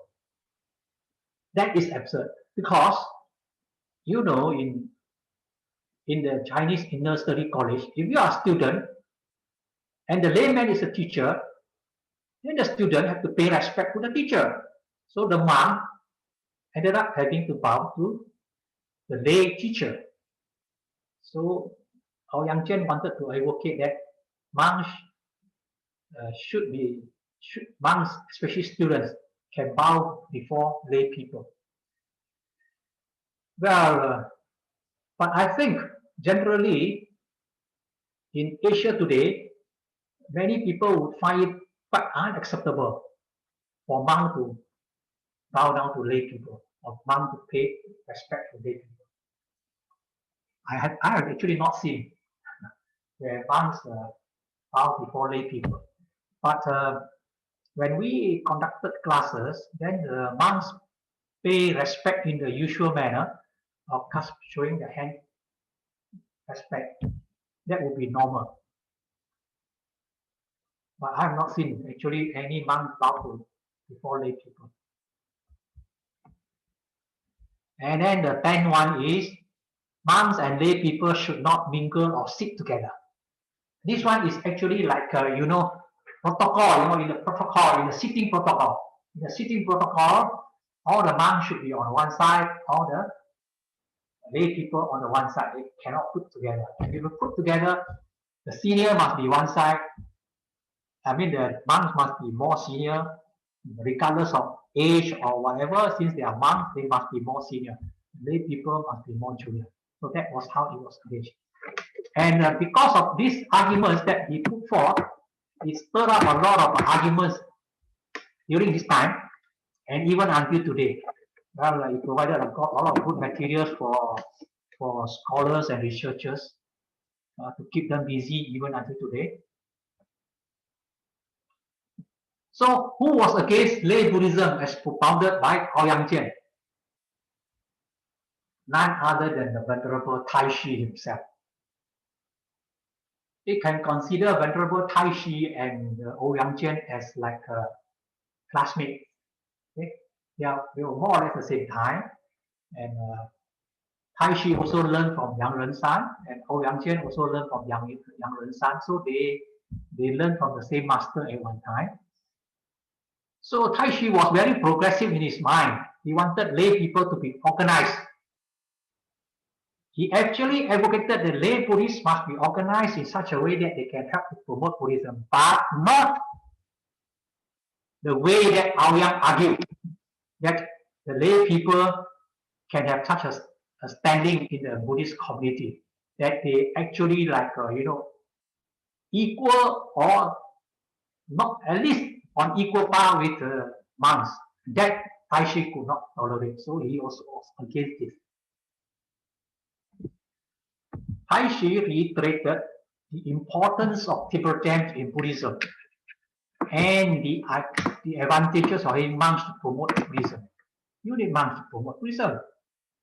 And to counter Taishi's point of view, Ouyang actually wrote to Taishi saying that he was not disparaging the monks, especially monks who were dedicated to services, but only disparaging those selfish monks. But in his reply, Ouyang Chen did not retract any of his 10-point absurdities that he put forth. Actually, very interestingly, all these scholars, once they put forth their points, they don't seem to be able to admit that they were wrong. There were always criticisms on this side and that side, but none of them would eventually say that, well, I accept that, maybe I want to amend this part of my story. So far, I have not seen. There's a problem with scholars. They always try to argue their points. Now we look at the situation in India to see a more or less similar case in India of advocating lay Buddhism. Shankarashita, an Englishman who came to India sometimes in the 1950s, okay, and he helped the Dalit movement in India. Dalit we refer to the untouchable in India. So Shankarashita did quite some good job in India, and he founded what we call the Friends of the Western Buddhist Order in 1967, and changed his name to Tri Ratana Buddhist Community in 2010. Why he changed the name was because Eventually, he found that his friends of Western Buddhist order had established branches in places like India and Australia. And to him, India and Australia are not Western. So he changed the name to Tri Ratana Buddhist Community. Tri means three. Ratna means jewel. Tri Ratana means three jewels. So he was referring to Buddha Dhamma Sangha. But actually, in his order, there was no Sangha. The community does not propagate a monastic lineage. Sangharashita was shaven-headed and with a robe, was a monk. But later part, when he returned to England, he put on layman's clothes, he grew his hair, and he did not propagate a monastic lineage, but he devised a non-monastic ordination system. So 2016 October, around this time, slightly earlier, I went to India to attend a conference in remembrance of Dr. Ambedkar. That is where the Tri Ratana Buddhist community is very active there, helping the Dalit community. And I witnessed their monastic ordination. They also chanted Buddha Dhamma Sangha, but I noticed the person or a group of persons who were there officiating the so-called ordination ceremony, they were all lay people. All lay people. So it was quite an eye-opening for me. It was really a shocking thing to me because to me there was no monk. Which means to say he was ordaining people to become so-called monks, but not appearing as monks. So these are the points, things that maybe you can give me your feedback, your comment on 10 absurdities by Ao Yang Jian. The controversy is still raging until today. So this part of lay Buddhism ends here. If you have any comments, perhaps you can share your comments now. Then we can take a break. Okay? If any comment, I don't want to waste your time. So if you have any comment, you can quickly give your comments. Otherwise, we will go for a break. Yeah. I have a quick question. So the absurdities that's listed right now on the slides. Hold on.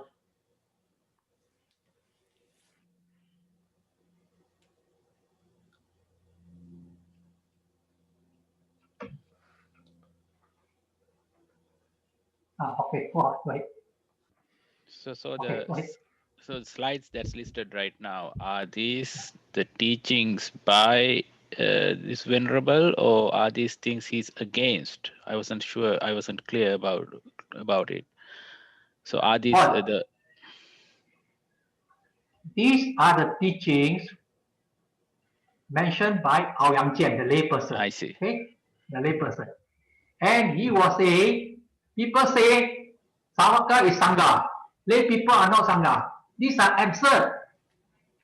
So who is saying absurd? Is it Ao Yang Jian said this is absurd. Oh, okay. So he's against them. Okay.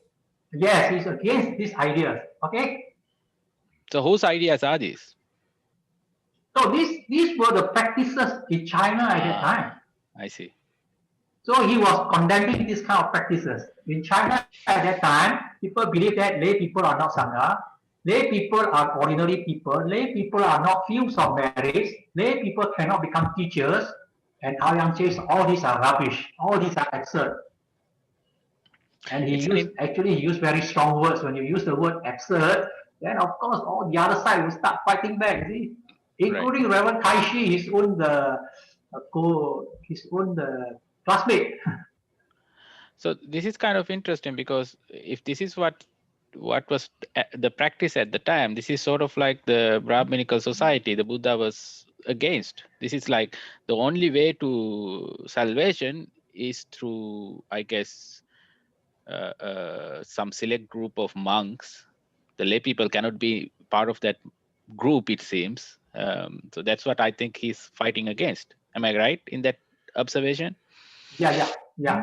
Yes. Actually, with this kind of advocacy for lay Buddhism, he was actually like challenging the position of the monks and the temples and things like that.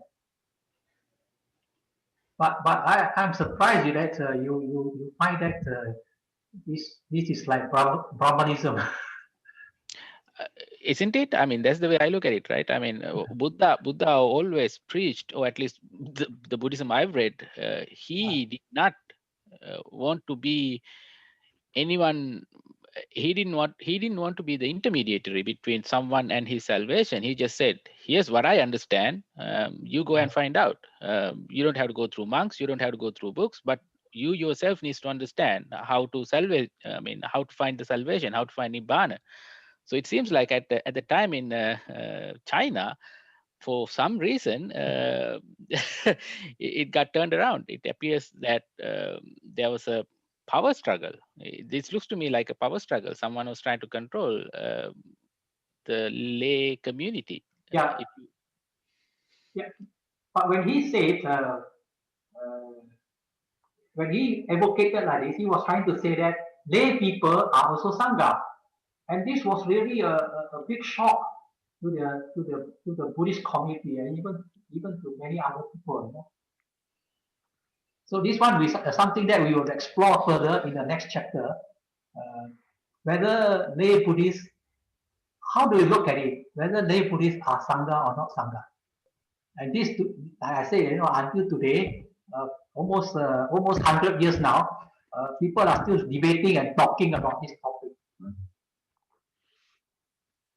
Okay, anything else? Anybody else would like to add in something? I was thinking about the functionality of Sangha. I think whoever follows Buddha's teachings could be called in the community of Sangha. But for the monkhood, because their heads are shaded and they are wearing robes, they are the ones with the symbols showing the world this is the Buddha's teaching. But we as a lay people, even though we try very hard, we practice, we cultivate, we learn everything. But when we walk around on the streets, people wouldn't look at us and say, oh, this is Buddhism. They don't, right? So for that, they have a huge credibility that we have to give it to them and respect them and support them. So the symbol will stay in this world. I would argue against it, because if you think about it, okay, so let's say someone wearing a robe, shaved head, that symbolizes Buddhism. But what if that same person is smoking pot and drinking alcohol? What does that symbolize then? I'm not joking, because I know monks who do that in Sri Lanka, at least. And I've seen videos of monks who do that in Thailand. So what sort of symbolism is that? That's a very dangerous precedence, in my opinion. But I think you cannot take a few exceptional cases and take it to represent Buddhism, right? I fully agree. But at the same time, my argument is, if you're thinking about symbolism, then it could go both ways. So in this case, how do you let people know that there is a Buddhism? If there is no such organization, the monkhood, the monastery, how do you preserve that? Yes, it is true in this world. Wherever you go, you have a good ones, you have a bad ones. But we cannot say because we have a bad ones, so let's get rid of all of them. I'm not saying that. My argument is against the symbolism. So to me, I argue, why would someone even need to symbolize themselves as a Buddhist in the first place? what's the whole point of symbolizing? So why would I want to identify myself as a Buddhist? That's a question I've been asking myself for a whole lot of time now. What am I trying to say by saying I'm a Buddhist? Am I trying to portray something? Am I trying to give a message? So let's say I'm trying to give a message. How is that going to help anyone? It's not going to help me. It's not going to help anyone. The whole point, I think, the Buddha was trying to say is there is a way to live your life, and here's a way to lead yourself to salvation. I mean, if you can follow that, you don't have to symbolize yourself. Mm-hmm. Yeah, I don't think we are talking about the identity. Here, we are trying to say is in what way, how you carry on generations of the generations that there is a Buddhism. Where when people, a lay person, when they are searching for something, they say, I need to look for spiritual life. I need some guidance. Where do I go? First thing they would think about, oh, let me go to church, let me go to temple, right? So we do have to have some kind of organizations in place to show people this is the place where you can start with. A wellspring. Right, that's what I meant. It's not identity of our individual. And how do you see where that's located? Well, yeah, there are lots of people who say they're spiritual, for instance, and they or they'll even say something like, well, I'm a Christian or whatever faith it is, but I don't go to church. I've never been to church. I just read the teachings. And so unless they come out and tell you, you wouldn't know. And of course, you don't know necessarily that they're maybe reading the right teachings. Some of them might be listening to a televangelist or something and thinking that that's the correct teaching, and it may be and it may not be. But yeah, how do you know? Right, so that's what I was thinking. Would you really consider them part of the community if they're not really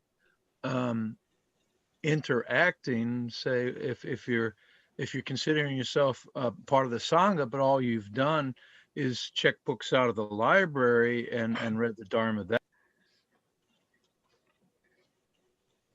you've never interacted with anybody else and discussed the Dharma. Are they still part of the Sangha then? Sangha.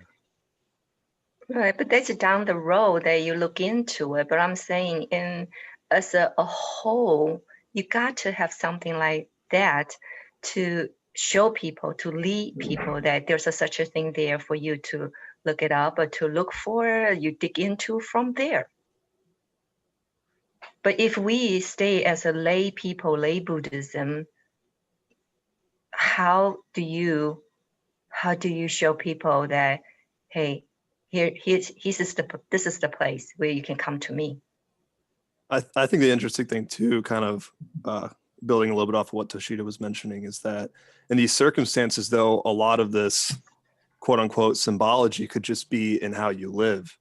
I mean, if you live a good life, if you're living by being a blessing to others and not a defilement, if you're living by being compassionate and mindful in your actions, people who talk to you will just notice that.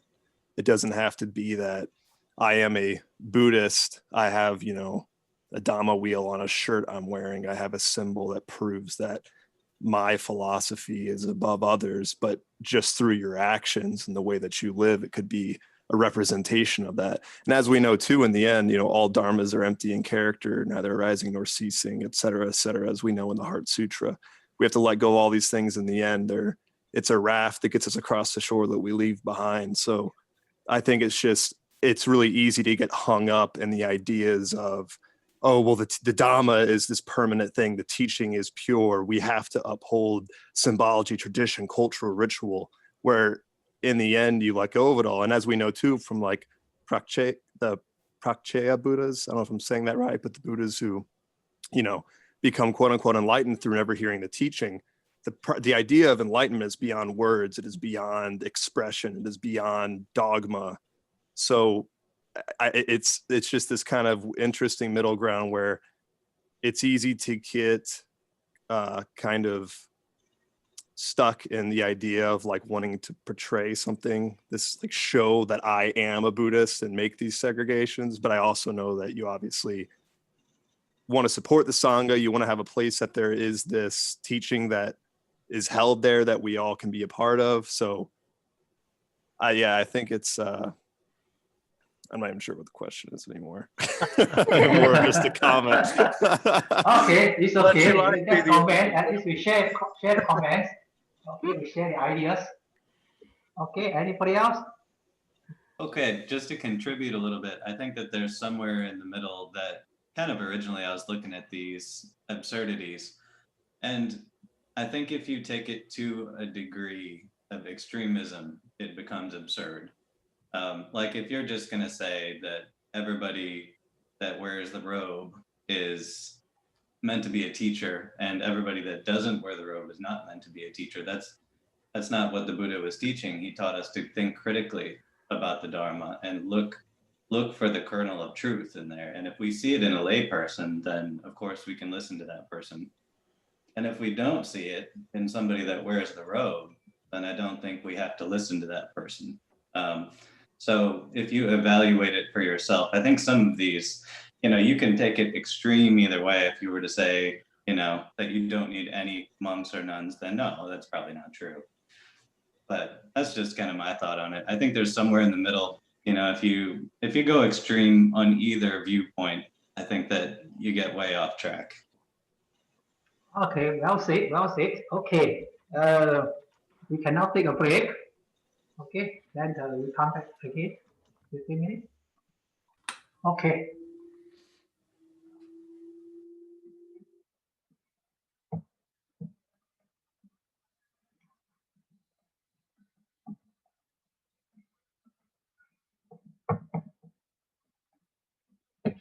Okay, we shall continue. We are still on lay Buddhism.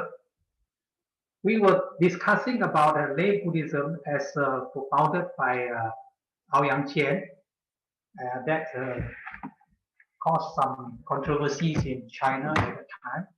Now I would like to go back to the time of the Buddha and look at some of the lay Buddhists and how the lay Buddhists contributed to Buddhism at that time, so that we can learn some lessons from there. I came across an article that says, a Buddhist article that says, monks and lay people are just like the footballers in the field and the spectators outside. So the monks are the one who are playing. They are the one who we cheer on. And we as lay people, our job is just to cheer, to offer some dana, offer food, see them gain enlightenment while we enjoy getting some merits, clapping, things like that. So it's interesting that a Buddhist article actually describe how we Buddhists behave, especially in reference to the Sangha-laity relationship. Now you look at the traditional approach, the traditional concept. Traditional concept, monks and nuns, their role is to preserve the Buddha Sasana, to carry on with the Buddha Sasana, and to cultivate themselves, and to teach, and to perform some rituals. So this is the kind of role that we actually already sort of pictured in our mind, that this is what is expected from the monks. Whereas the lay people, our job is just to protect the Buddha Sasana. And how do we do that? By performing dana, especially to monks and nuns, and to gain some merits. And you find that actually this is very much ingrained in the Buddhist community. In Theravada countries, a lot of lay people thought that their most important duty as a Buddhist is to offer dana to the monks. When monks come around, or when we go to the temple, we offer food to the monks. And today, of course, we expand it a little bit to give donations to the temple. And that is the primary duty of lay people. And then for monks and nuns, we expect them to teach us something and to perform rituals, especially when we die or our relative die. And then if we see monks practice meditation, we say they are well cultivated monks, who pay them more respect. In the Buddha text, it is mentioned like,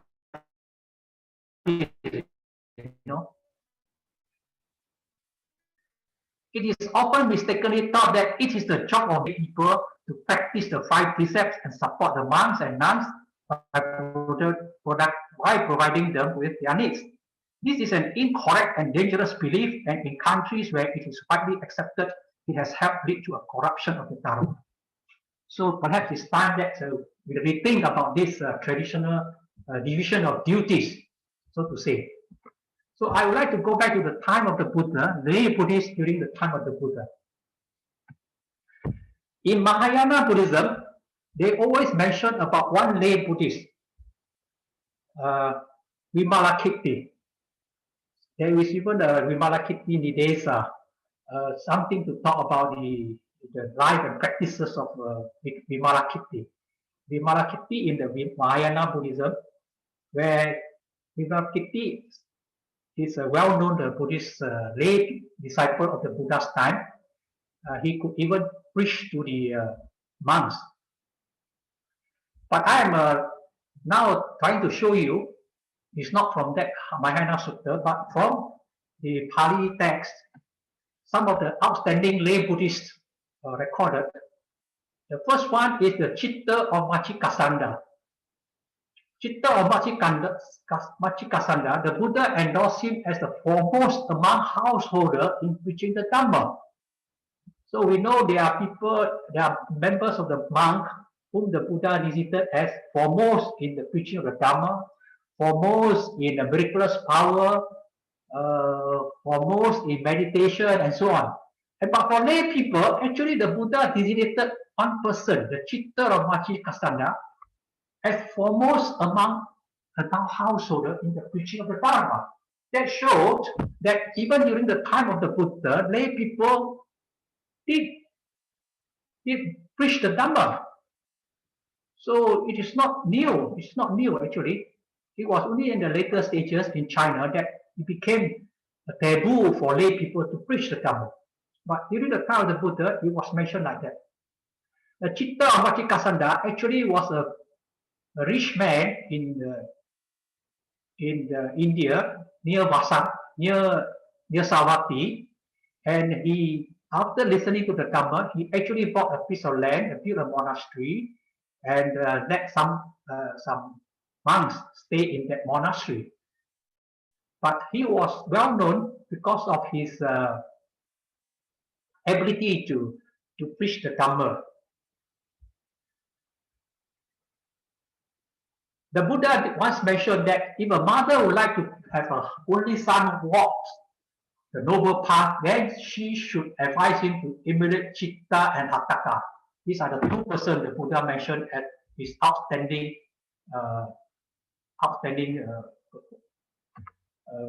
performance. And interestingly, actually this lay person by the name of Chitta of Machikasanda, he actually attained Anagami. So lay people can attain various stages of sainthood. Just to illustrate to you the Chitta of Machikasanda, how clever he was in preaching the Dhamma. He was said to have preached to 500 lay people, and these 500 lay people became the Buddha's disciple. So he was a very convincing Dhamma preacher. And on one occasion, he even had a debate with Niganta Nataputta, the founder of Jainism. So one day, the founder of Jainism, he came to the founder of Jainism, and the founder of Jainism knew that this Chitta of Machikasanda is a very clever man, very wise man, but he wanted to test him. So he asked him, do you believe the Buddha taught that we can meditate to a stage where the mind, the mind stop. Like can you meditate? Do you believe that we can meditate to a stage where the mind stop? Then the Chitta of Vachikasanda say, yeah, the Buddha taught that, but I don't believe. Then the Nikanta was very happy. You see, he told all his disciples, you see, he's such a straightforward, brilliant man. He knew his teacher was teaching the wrong thing. So he doesn't believe him. Then Chitta of Vachikasanda said, no, sir. What is more important, to know or to believe? In my case, I already know, therefore I don't have to believe. So I know meditation can come to a stage where the mind can stop. So actually, Nikata was played up by him. So he said, then Nikata was very ignored. You see, what a cunning fellow you are. Then the Chittarabachi Kasanda said, just now you say I was a very clever, wise man. Now you say I'm a very cunning, slimy person. Either one of these must be true, the other one must be false. So you see how he knows how to preach the Dhamma. Then on another occasion, when a group of monks were discussing, one person say, our eye and the eye object, which one is the fitter? F-E-T-T-E-R. Which one is the cause of this fitter? Then one monk will say, our sense organ, our eye, is the cause. Another person say, no, not because of our eye, it's because of the object. Because of the object. So they were arguing, couldn't find out the answer. When Chitta came, Chitta inquired, and Chitta told them, let me give you an example. If you have two oxen, one white and one black, and tied together with a yoke, so the fitter of the black ox is not because of the white ox. The fitter of the white ox is not because of the black ox, but because of the yoke that tied together. Same thing, the fitter that we have, or the defilement that we have, is not because of the sense organ, neither is it because of the sense object, not because of the eyesight or the object, not because of the eye or the object, but because of the craving that caused the arising of the defilement. So in this way, he was able to preach the Dhamma very well. So we can see in this example that during the time of the Buddha, lay people were not just confined to performing dana, doing merits and things like that. They also learned like many monks did, and some of them attained very high stages of sainthood. In this case, is Anagami.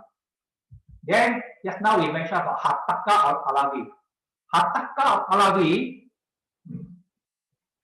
he was not a very rich man. He was not famous for his dana, but he was famous for bringing people to the Buddha to listen to the Dhamma. So he was able to bring people to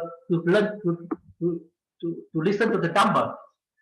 So this is what we should learn. Many Buddhists, we only come and learn Buddhism by ourselves, but we fail to get our friends to come. Whereas Hataka was able to attract 500 of his friends to come and see the Buddha, to listen to the Dhamma. Then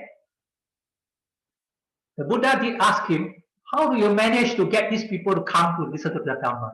Then Hataka said, I use the 4 Sanghahawatu, which means Dana, Piyavacha means the kind languages, Atacharya, beneficial actions, Samanata, equanimous or fair actions.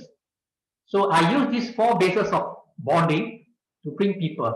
You see, the first one he mentioned about dana. The second one he talked about piyavacha. We must be able to, in the first place, perform charity to the person, and the second place, be able to say good words. Words can help a lot, okay? And then atacharya, do something that is beneficial to him. So this is an example. And Hatakau Alawi actually also an anak kami. And then we all know about Ananda Pindika. Ananda Pindika, his real name is Sudatta. Okay? Ananda Pindika is one of the most famous lay Buddhist disciples of the Buddha, famous for being generous, being rich, and he was the one who was said to have paid Jetavana to purchase the Jetavana monastery from Prince Jeta and offered it to the Buddhas, to the Sangha. Ananda Pindika, his real name is Sudatta, but because he used to help people, the homeless people, so people give him the name Ananda Pindika, which means the giver of the homeless people. Okay.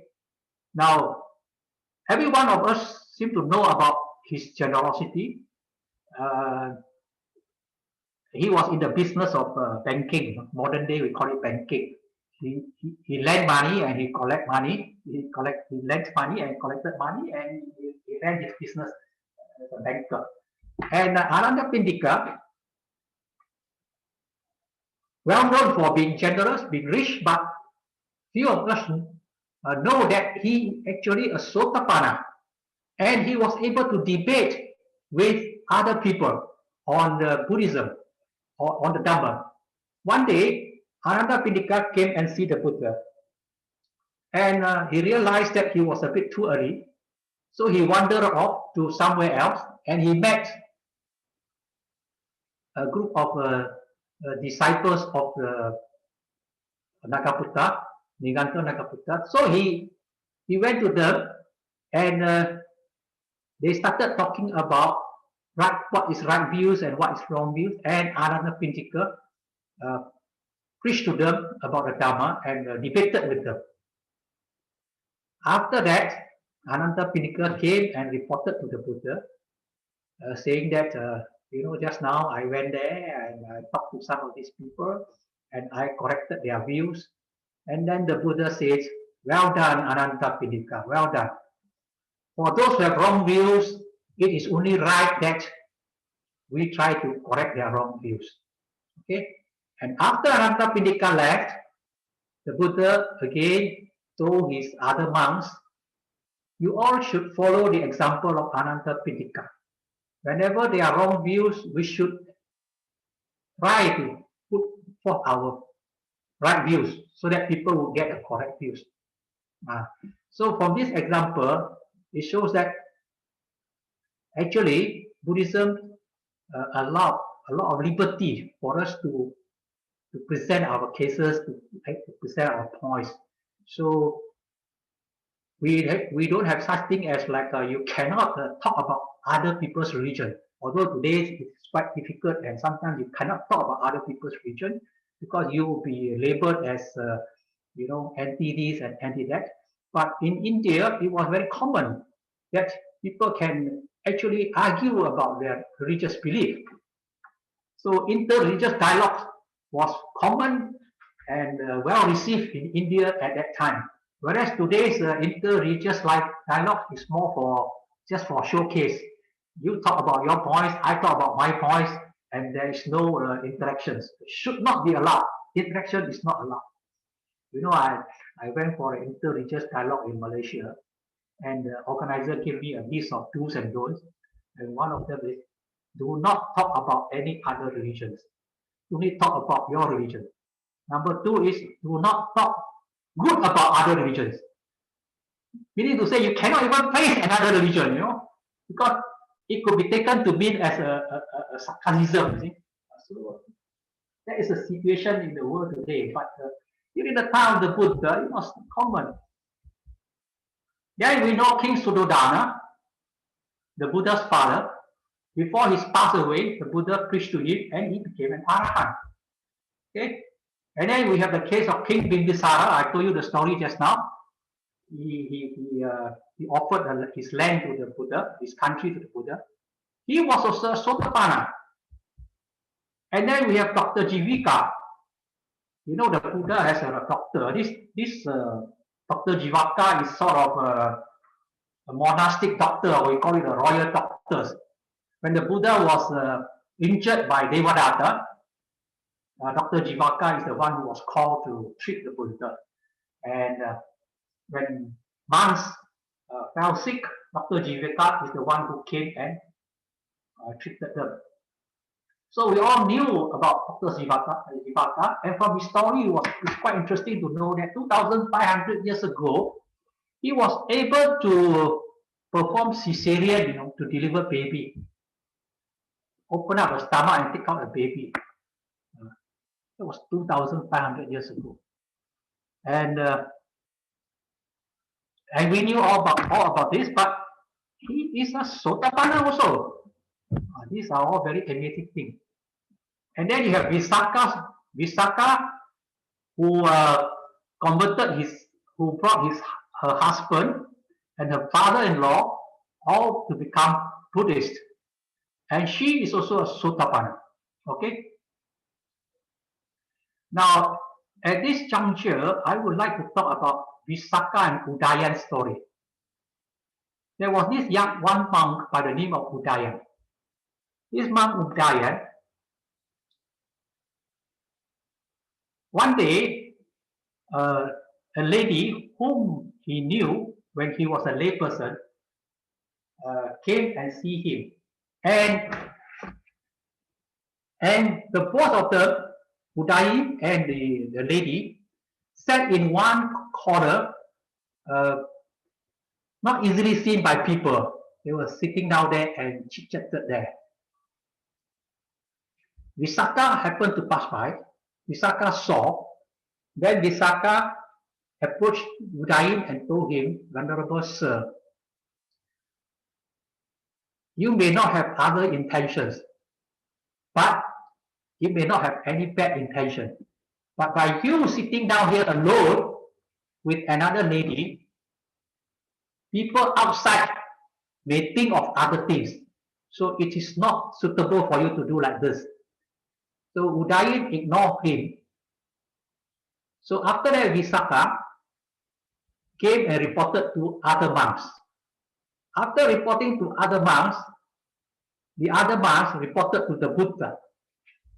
And thereafter, the Buddha made a ruling that monks should not be alone with another lady, especially out of sight of the common people.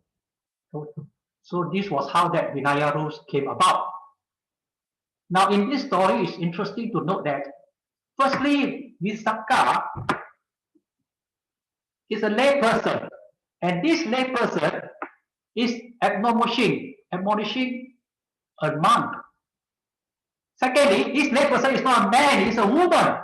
Even a woman can admonish, can actually advise a monk what to do. And not only that, she could report the case to the monk for the Sangha to take action on Udayi. Therefore, we should not have the misconception that there was a lot of, superiority of the monks and the inferiority of the lay people and things like that. It was not the case like that. It was exactly the opposite.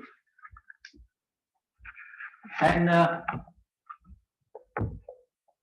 there were also other cases when, say, when a nun was suspected of pregnancy because she didn't knew that she was pregnant before she became a nun. She was married. With the husband's permission, she became a nun. So what the Buddha did was, the Buddha asked Visakha to interrogate this nun, to interrogate, to find out when exactly she conceived a baby. And thereafter, it was confirmed that she conceived it before she became a nun. So she was allowed to keep the baby, deliver the baby, keep the baby. And when the baby was born, the baby was adopted by the king. And eventually, when the baby grew up, he also became a nun, became a monk.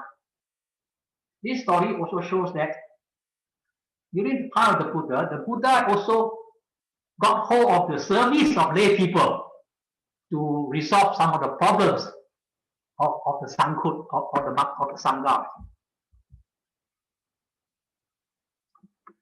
Then, now I go back to the story of Chitta and Sudharma. Just now we mentioned about Chitta, the very good Dharma preacher.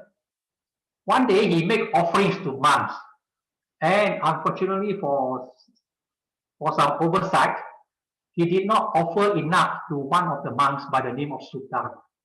So Sudharma sarcastically disparaged Chitta, saying that he was stingy.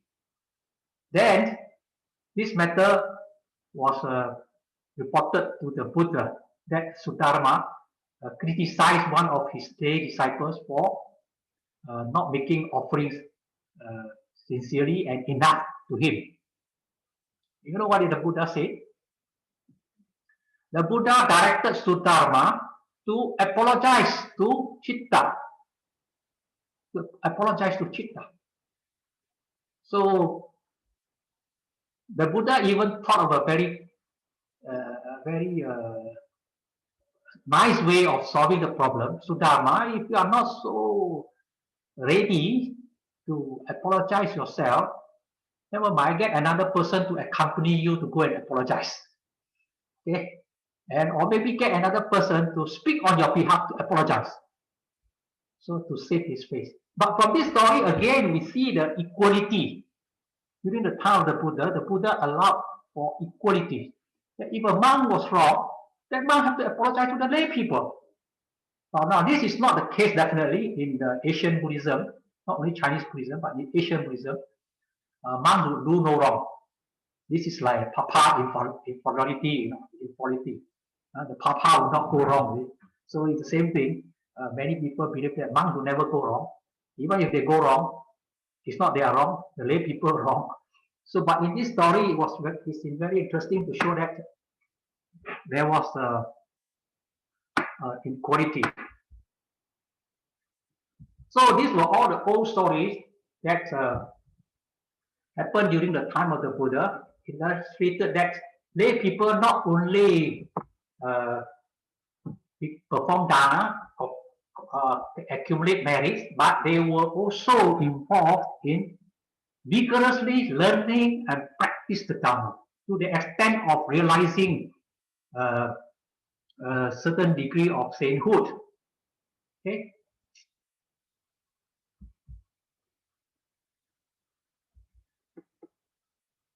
Now, I want to share with you now. I always say during the time of the Buddha, it was a time when both the lay Buddhists and the monks had very cordial relationship and very good symbiotic relationship, supporting and complementing each other. But later Buddhism, this thing had changed. By the time of the 7th century, when I think arrived in India, it was reported that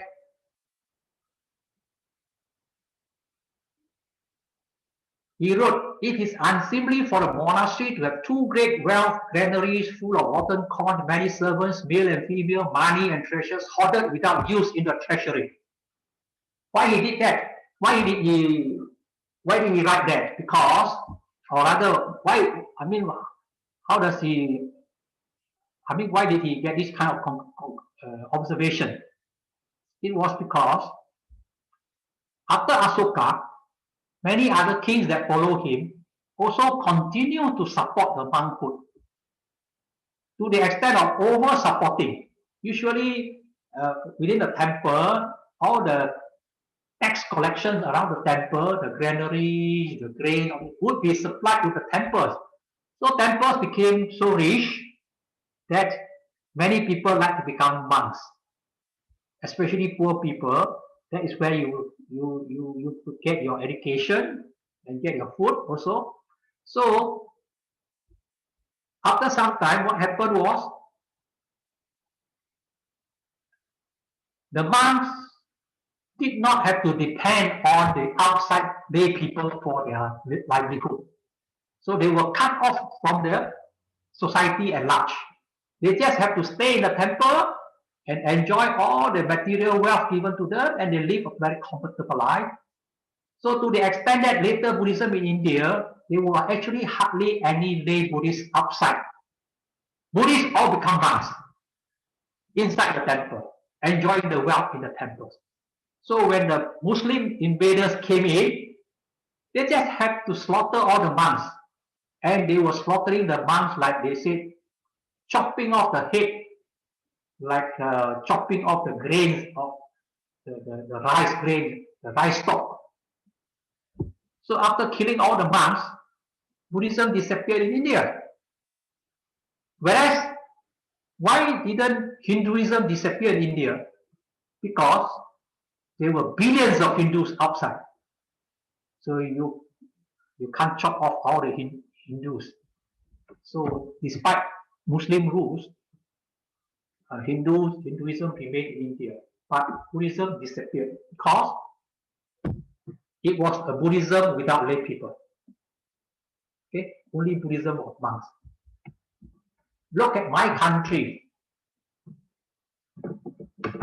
This is my country in an ancient map. This is Malaya. Okay, and my neighboring country, Indonesia. This is an old map, Indonesia. At that time, no GPS, so the map was not very accurate. Okay, and here in Palembang here was the headquarter of the Tantrism, headquarter of Buddhism in Southeast Asia at that time during the 11th century AD. This is Dipankara, Atisa Dipankara.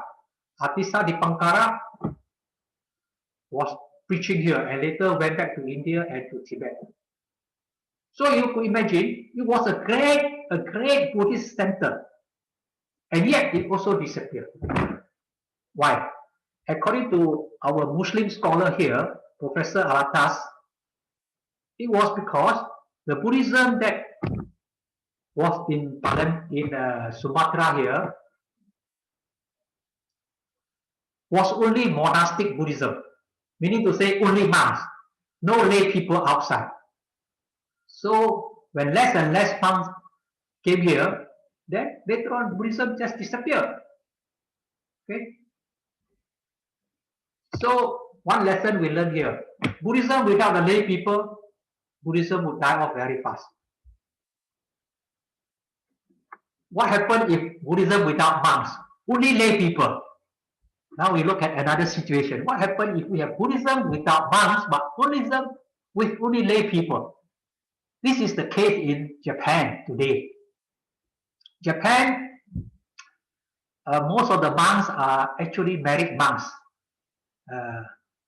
And their children, usually the eldest child, will take over the temple and pass down from generation to generation. And some of them are pretty rich. When I was in Japan in 1985 or something like that, 1980 something, I was staying in a big hotel, and the Japanese friend came and told me, "You know, you are staying in this hotel. This hotel belongs to our monk. Our monk owned this hotel." So some of them were quite rich. The case of Japan, no more monks, but still the so-called no more monks are still regarded as monks. I mean, the married people who are performing Buddhist rites and rituals are still regarded as monks. That shows there is still an inner desire for the lay people to have monks. You know, especially when you die, you need monks. Okay? So, from the above two lessons, the case of Hai Ching's description, where they were Buddhism without lay people, and to this case, Buddhism without monks, then we learn one thing. For Buddhism to survive, we must have lay people and must have monks together. So now we look at the recent rise of lay and monastic Actually, I wanted to concentrate on the rise of lay Buddhism only. lay Buddhists only, because we are talking about lay Buddhism. But I can't escape the fact that during the same period, there were also outstanding monastics that appeared at the same time. So I have to touch a little bit on the rise of lay and monastic. Now you notice in China, this is Yang Renshan or Yang Wenhui. This is Aoyang Jian, lay people. And this is Venerable Taishi. Venerable Taishi was at one time studying under Yang Wenhui. And then this is Venerable Ying Sun. We'll be talking about him probably tomorrow. Venerable Ying Sun was studying in Minnan Buddhist College, established by Venerable Taishi. So during the 1920s, or during the Republican period, when I say Republican period, it means 1911 to 1949, these outstanding figures appeared. Some of them were lay people, some of them were monks. And then we have the same case in Sri Lanka. This is Anagarika Dharmapala. We will talk more about him when we talk about Sri Lanka, where he helped to revive Buddhism in Sri Lanka. Again, another prominent lay Buddhist brought about the revival of Buddhism in Sri Lanka. And this is Colonel H.S. Okot from USA, came to Sri Lanka and was noted as one of the foremost in helping to revive Buddhism in Sri Lanka. And then this was a big mass conversion of the Dalit in India in the year 1956. The Dalits were the untouchables in India, and they were oppressed even until today. They were the suppressed group, and the person who led them to become Buddhist was none other than this Dr. Ambedkar. Okay, Dr. Ambedkar. So these were all outstanding lay Buddhists. Then the World Fellowship of Buddhists was founded in 1950. Again, this World Fellowship of Buddhists, it was a response to a new order or organization comprising lay and monastics. We can talk more about this probably tomorrow, because actually Venerable Taishi was also involved, but he died before the organization was formed. And this was the founder president, Dr. G.P. Malala Sekra. After the formation of the World Fellowship of Buddhists, the first World Buddhist Organization, you will notice that this first World Buddhist Organization comprises both lay and monastics. And in fact, its presidents have always been lay people until today. So if you go by the tradition of the ancient times, this is quite unthinkable. You would like to have the chairman or at least the senior officers to be a monk. But in the case of the World Fellowship of Buddhists, from day one, it was led by a lay person. And at one time, was led by a woman. This is Princess Poon of Thailand. So it was even more unthinkable for the conservatives to have a woman leading a World Buddhist Organization, to be the president of the World Buddhist Organization. But all this shows the changing scenarios that we were facing at that time. Okay. I see how many more. Okay. Okay, the right. Then in 1989, we have the International Network of Engaged Buddhists, established by Dr. Sulak Sivaraksa. And this network of engaged Buddhists, we will talk more about it later.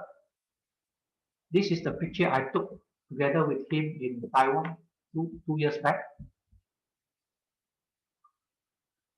He is a very well-known dissident in Thailand. And The Thai government tried many times to put him into jail, but did not succeed. So he probably claimed that he tried many times to enter but failed.